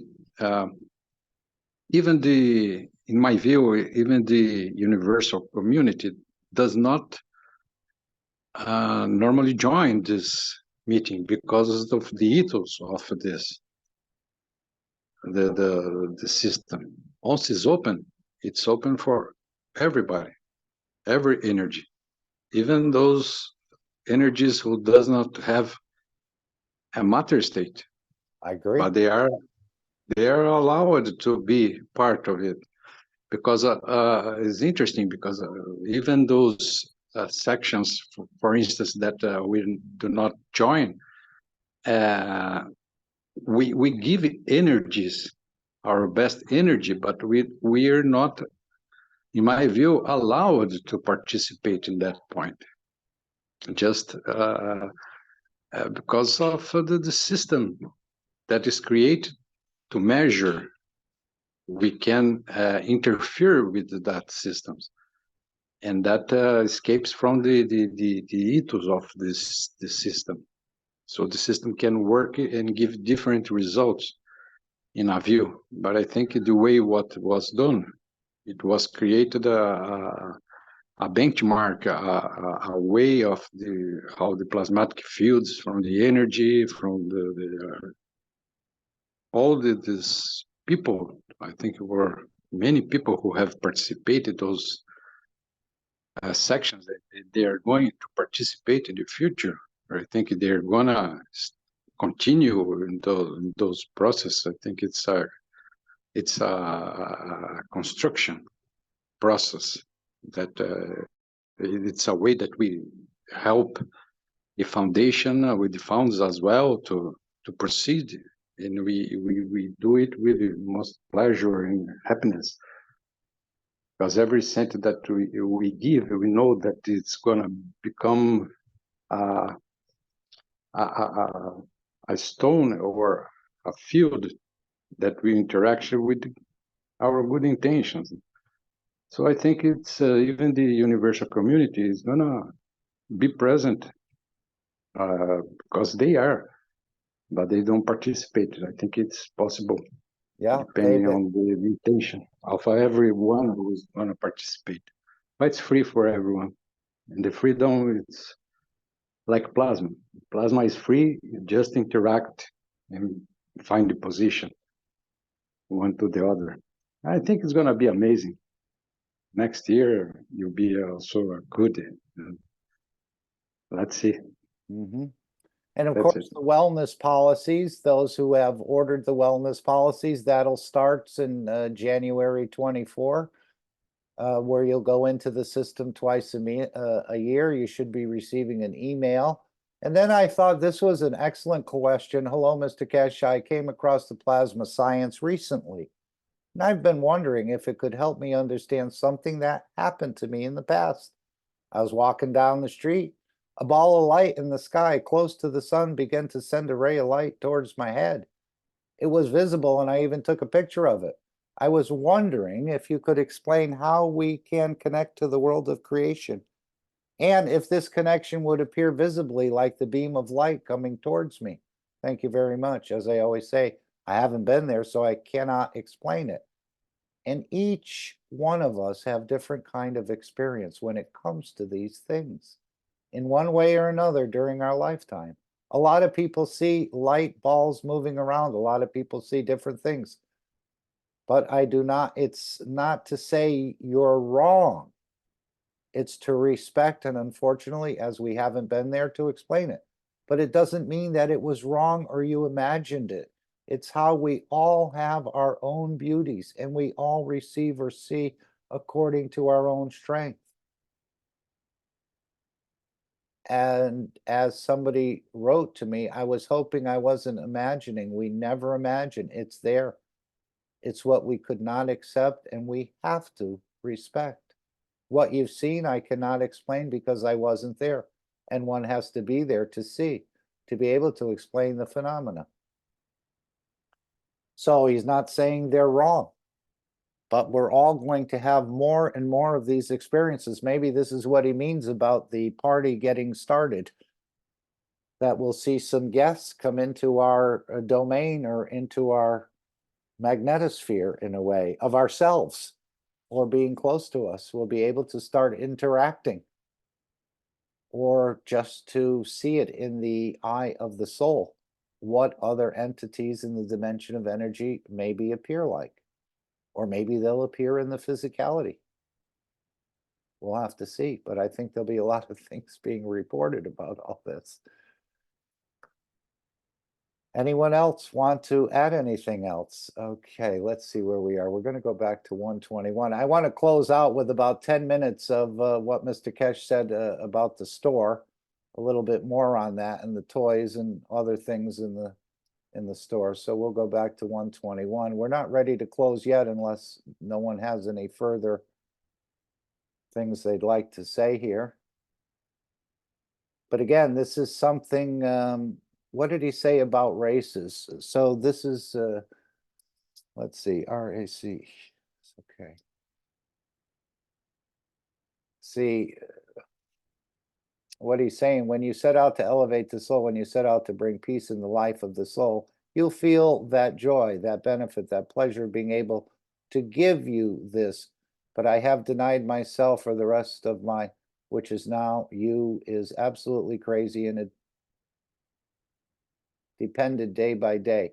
Understanding the totality of the emotion of the soul of the man is something that no races in their central control of operation have understood or have managed to complete. Operation of extending the soul, elevation of the soul. It has to be in a way that you seal, you lock, and you seal the process. So again, we're being gifted knowledge that no races have really understood the full operation of the central control. So there's much, much more deeper understanding here. So we should feel very proud in a way, and also humbled that we're in this position to even be able to try and receive it. Because this is knowledge that races have not gotten to, and not many have done this in the universe or on the planet. Just two that I can think of, the Buddha and Christ.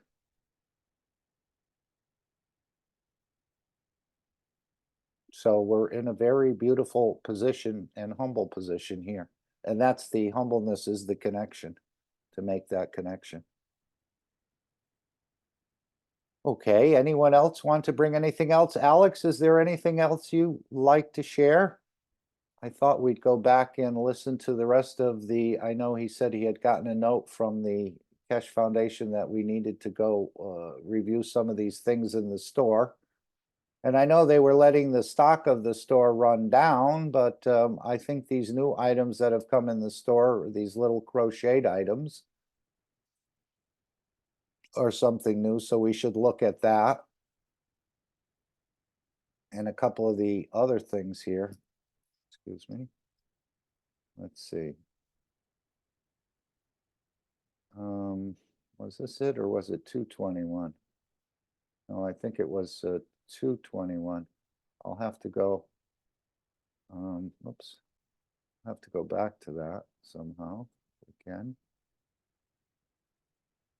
No, I thought it was 121. Okay. No, this is not exactly what I'm looking for. Let me see here. I think that's it. Okay, yeah, here, yeah, it is at 121, right around here. Okay, anyone else want to bring anything else up about our exciting journey? And again, many gifts right around Christmas time. And as Jefferson said, I didn't even realize it's been almost a year since these, I think they started, you said the 16th of December last year in these monthly sessions. So now that it's been a year, apparently the system is settled in a way, even though it's still in its infancy, as I understand it. But others are going to be brought in to have the experience new dimensions, something for you to feel. This is what he seemed to indicate here. And then even if someone else tells you you didn't feel that, you're going to have to tell them, oh, yes, I did. You're not going to tell me what I'm feeling or what I'm understanding. Okay. So if no one has any other items they'd like to share at this point, I will go back into the store and we'll just hear about 10 minutes of what Mr. Keshe explained. Some items have been shipped, some are going to be shipped partially in the other half and the rest of it. But they wanted to highlight the new toys in the store, which is obviously the red dot paint pen, the crocheted items, and not sure what else. There's probably some tests as well. I thought it was in the last workshop or the one before where they said they were going to be running some tests on chronic pain, rheumatoid pain, and breathing. So if anyone wants to take part in any of these tests, you can write info@de.kfwellness.center, as I understand it, and see if you can enter into one of these trials. I don't know if there'll be a cost. You may have to purchase some GANs, or it may be through headphones. I'm not exactly sure, but they said they were going to be running some of these chronic pain tests, rheumatoid pain, and breathing. And again, I think the testimonies of people who are processed and come into balance will be so powerful. You'll just feel the emotions. It was funny, I just have to bring this up. Somebody was talking about, Mars and the people coming here, and apparently they're living somewhere, maybe in Antarctica or something. The planet got partially destroyed or they lost their atmosphere. And the fellow was saying that these entities in Antarctica or wherever they could be, again, this just could be a psyop, but he said they looked exactly like man, except their eyes were much bigger. And he said they reflected their emotion from their eyes. Now, again, I don't know if it's definitely possible, but they said that they referred to the inhabitants of this planet as the small-eyed ones. I thought that was something I had to laugh at, where the ones with the bigger eyes referred to us as the small-eyed ones. Okay, if no one has any other stories or anything they'd like to share, I guess we'll go to back to the workshop and hear a little bit more on the store. That's where a lot of activities are happening, and you can connect with the foundation. Again, made very professionally made according to the standards of the Keshe Foundation. And as I read the insert in the last pain pen that was produced, they said these are not the pain pens the knowledge seekers make. So they're much more advanced, and the new one apparently is even advanced further. It's just like the beginning of the iPhone or the Samsung Galaxy, where you had the 8 and the 10 and the 12 and the rest of it. There's just more and more development being added into the same system. And that's what's caused a number of these delays. and coming out, especially the universal body enhancement. He said if the first system was 1,000, the new one is a 10,000 or 100,000. So it's much more advanced with more features, but yet it's not over yet. There's still more to add to it and more to bits and other things that'll be work in conjunction, I think, with it. Maybe some type of GANSs, or maybe some type of other units, or maybe devices that I'm not even aware of yet. Okay, if no one has anything, then we will go back to the workshop. And I'd like to play it from about here. Let's just see if I can get some of these other things out of the way. No problem. And we'll spend about 10 minutes, then I'll play the final disclaimer and the meeting will end. And before you start, I just want to thank everyone, Mark. Oh, yeah. For allowing me to be making these presentations. Definitely. And I want to thank you for leading the pack here. Well, I'm not leading anyone but myself, if that. Oh, no, well, I'm following you. You're my designated leader. Okay. Well, again. Yes, thank you, thank you. Yeah, we're just going forward. That's all. Little by little, step by step, he's bringing us all into this. And again, different people need different energy. So that's the beauty of this. I think these systems, these wellness systems and so on, each system can reach, or eventually will reach 10,000 people simultaneously for a multitude of conditions, perhaps. I'm not exactly sure. Again, I'm just getting familiar with it in a way. We've heard it for so many years, but I think the testimonies that will come out of this will just be so amazing, especially for family members who may have taken care of a parent or someone else who had Alzheimer's or Parkinson's. And this is, as we saw with the man in China, a number of years, 10 years or whatever. The last 5 years, he was in a wheelchair. He was breaking down more and more. And now it just went totally the opposite way. So these testimonies are going to be just phenomenal. And again, even if the FDA or others say, no, this doesn't work, and you've got 100 people saying they've recovered and their doctors are saying they recovered from this ailment or that, who are you going to believe? It's going to be, it can't be attributed to a miracle, and they'll want to know what systems, or people coming out of coma and the rest of it. How did that happen? How did you bring this one and this one and this one out of coma?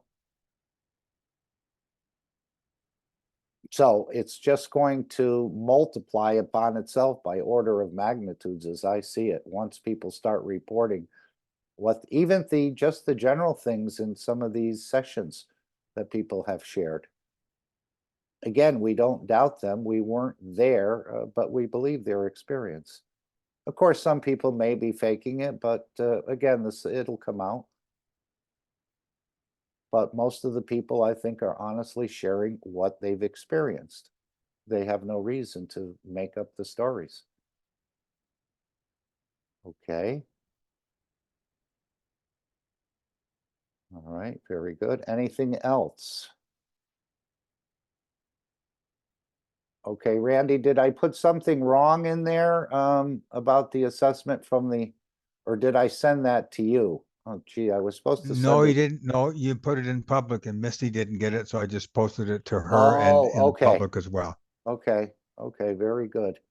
So let's see more. Again, the store is your connection for the sessions.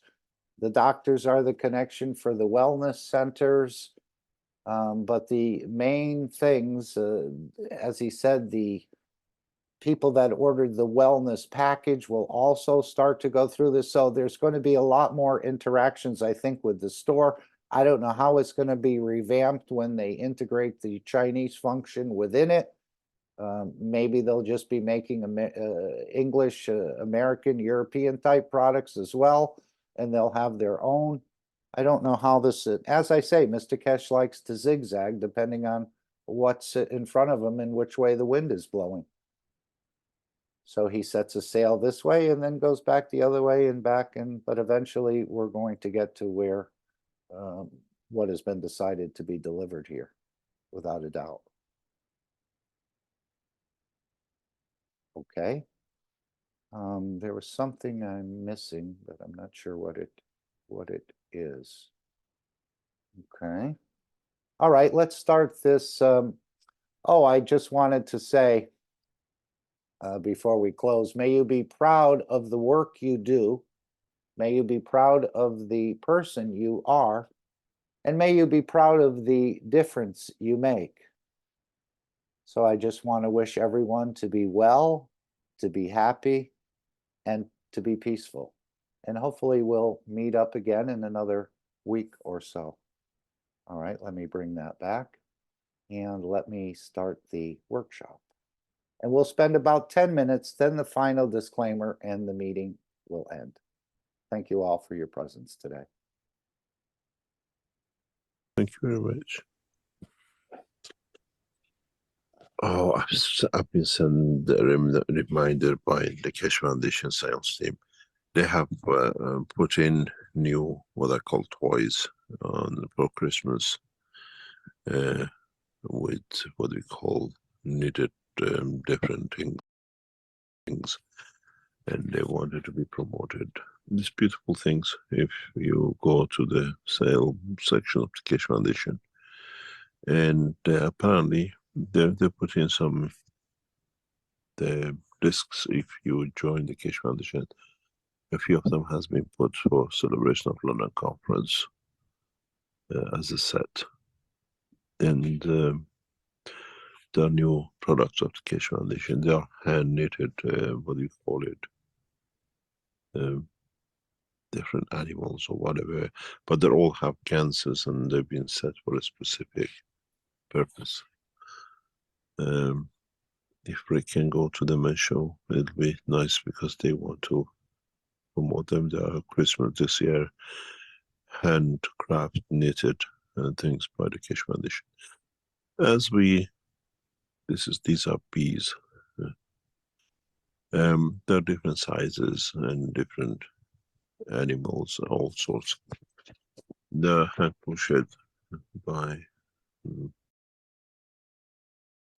Okay, so what's happening, at least I know with the star that there's a little slit in the star, and inside that little slit is a little tube containing some GANs made by it. And you can have these tailor-made for you, whether you want to feel enlightenment, calmness, peace, happiness, joy. He said it's never been done before, and they're going to try and modify this or custom make them based on what the customer orders. The Keshe Foundation people.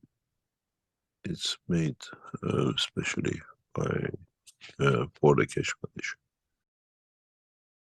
And of course, you just hold these in your hand and you will feel your inner peace expanding. This is what's written in the little instructions that come with it. So all you have to do is hold it in your hand, depending on what you ordered it for, but I know the stars came that way, crocheted star. Hold it in your hand and feel your inner peace expanding.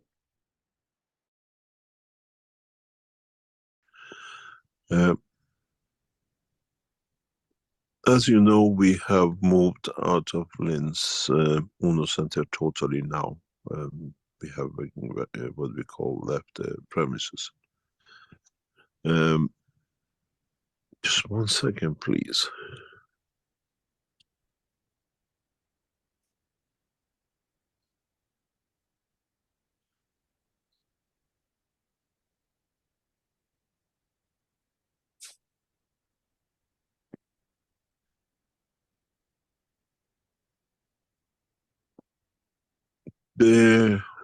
As we vacated the premises, if you remember, one of the Italian knowledge seekers, yes, this is the promotion coasters, which were very few, limited. It's about a few sets of them. Only left, I think, 6, 7 of them, and that'll be the end of it. This was for remembering London conference. If you remember, the Italian painter donated all the paintings to Keshe Foundation. Now that we moved and will take some time to come back on, these paintings have been put on, there's about 5 sets of them, to be, what they call, to be cleared out, to be taken out. And we put the set at €500. They used to be 3,000 originally, but we just, because they belong to foundation, we don't want them to be staying around and getting damaged. So if any of you would like to have any of these sets, you can purchase it directly. And the paintings now are just there for this purpose, and then there'll be no more of them. I was asked the question, what happened to the red spot? What do you call it? The pens, the new evolution in the, what we call, technology. They will be released this week, and you can order them because some people wanted to buy them. And at the same time, that what we call the relief GANs, which is now is on promotion, it should be coming out. So this is a magical, what we call GANs, is a trial for us, and we want to know how you feel with it and how when you use it, and the instructions are there. It's called the relief GANs. It's an amazing thing, development in Keshe Foundation, and we'll try to expand this kind of things, that we expand the next step. So that may be part of the trial that they're talking about. I don't think it's in the store yet, but he did say it was for breathing, rheumatoid pain, and chronic pain. So if you're in one of those conditions, you may want to order a trial from the Keshe Foundation once the products appear. He said these are magical products. And how things will be and how we'll develop. The Wellness Center of the Keshe Foundation, as we said, announced the trials for asthma, autism last week. And it's amazing what they can achieve. And we can get in touch with them and start the process, especially those of you who have these kind of concerns. You can talk to the doctors there, and they can sort a lot of things that you don't, what do you call it? You can understand how the plasma works and how you can change it for yourself. Any other question? We had a couple of questions on products while we're on the topic here.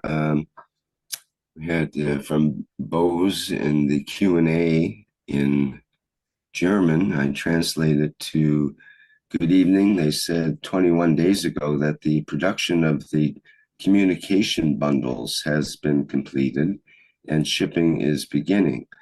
As of today, the computer does not show any shipping. Can you tell us about that, and will the units arrive before Christmas? Yes. 25 has been, or should be completed by Christmas.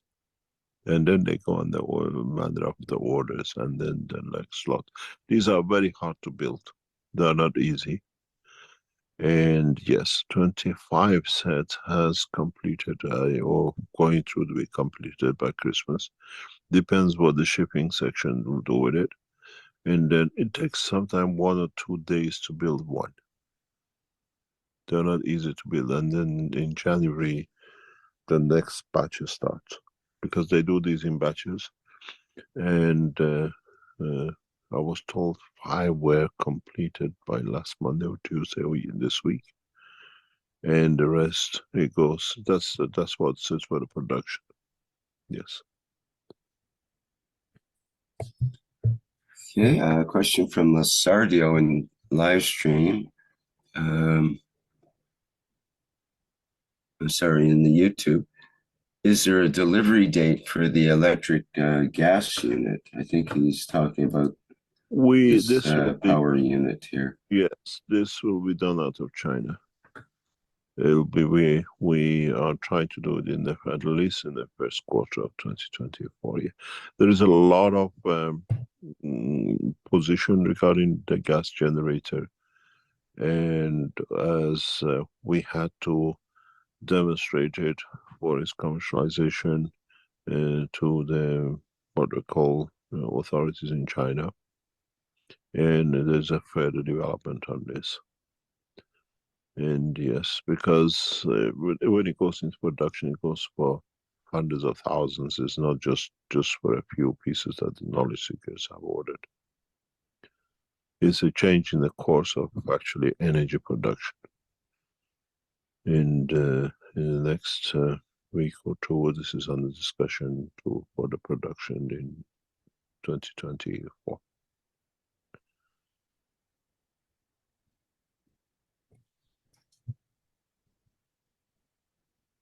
Okay, let's move back to the topic of emotions and the soul.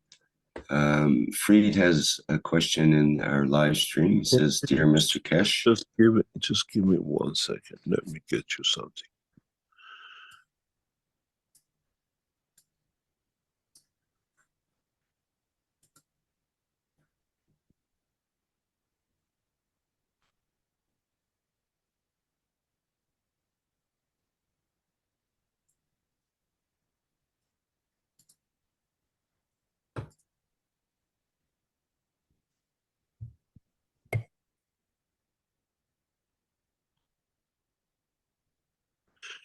There is something about the communication unit bundles. You will receive it in 2 halves. You will receive the one part, then you send an email to the foundation that I received my part, the first part. Then the second part will be shipped to you. This is how the bundles will be shipped. You receive one part, and then the second part. There's a reason for security and the reason that people cannot abuse it and the rest of it. And communication units are not like what you call obesos, that are totally outside the framework of the Keshe Foundation regarding our work on that side. Is communication systems, and then you'll understand how to use it. We will teach you how to do it.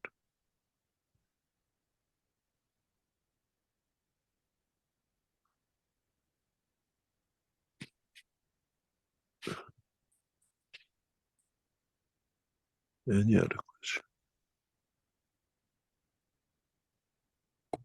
Okay, we have a question.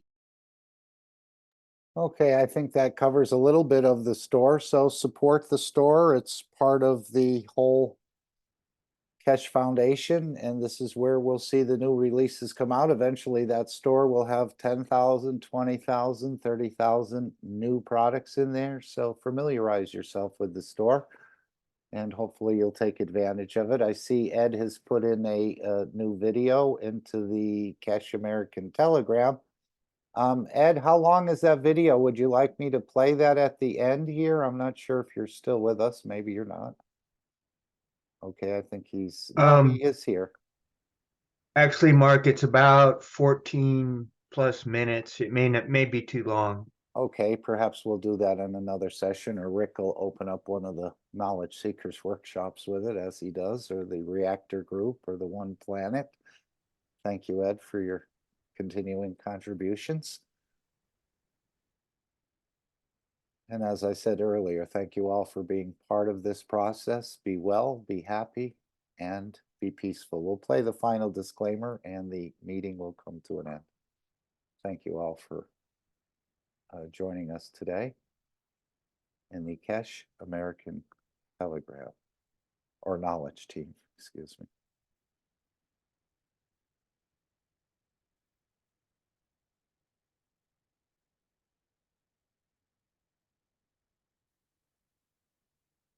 Disclaimer. The information and education material contained herein is meant to promote the general understanding and dialogue of GAN's processing.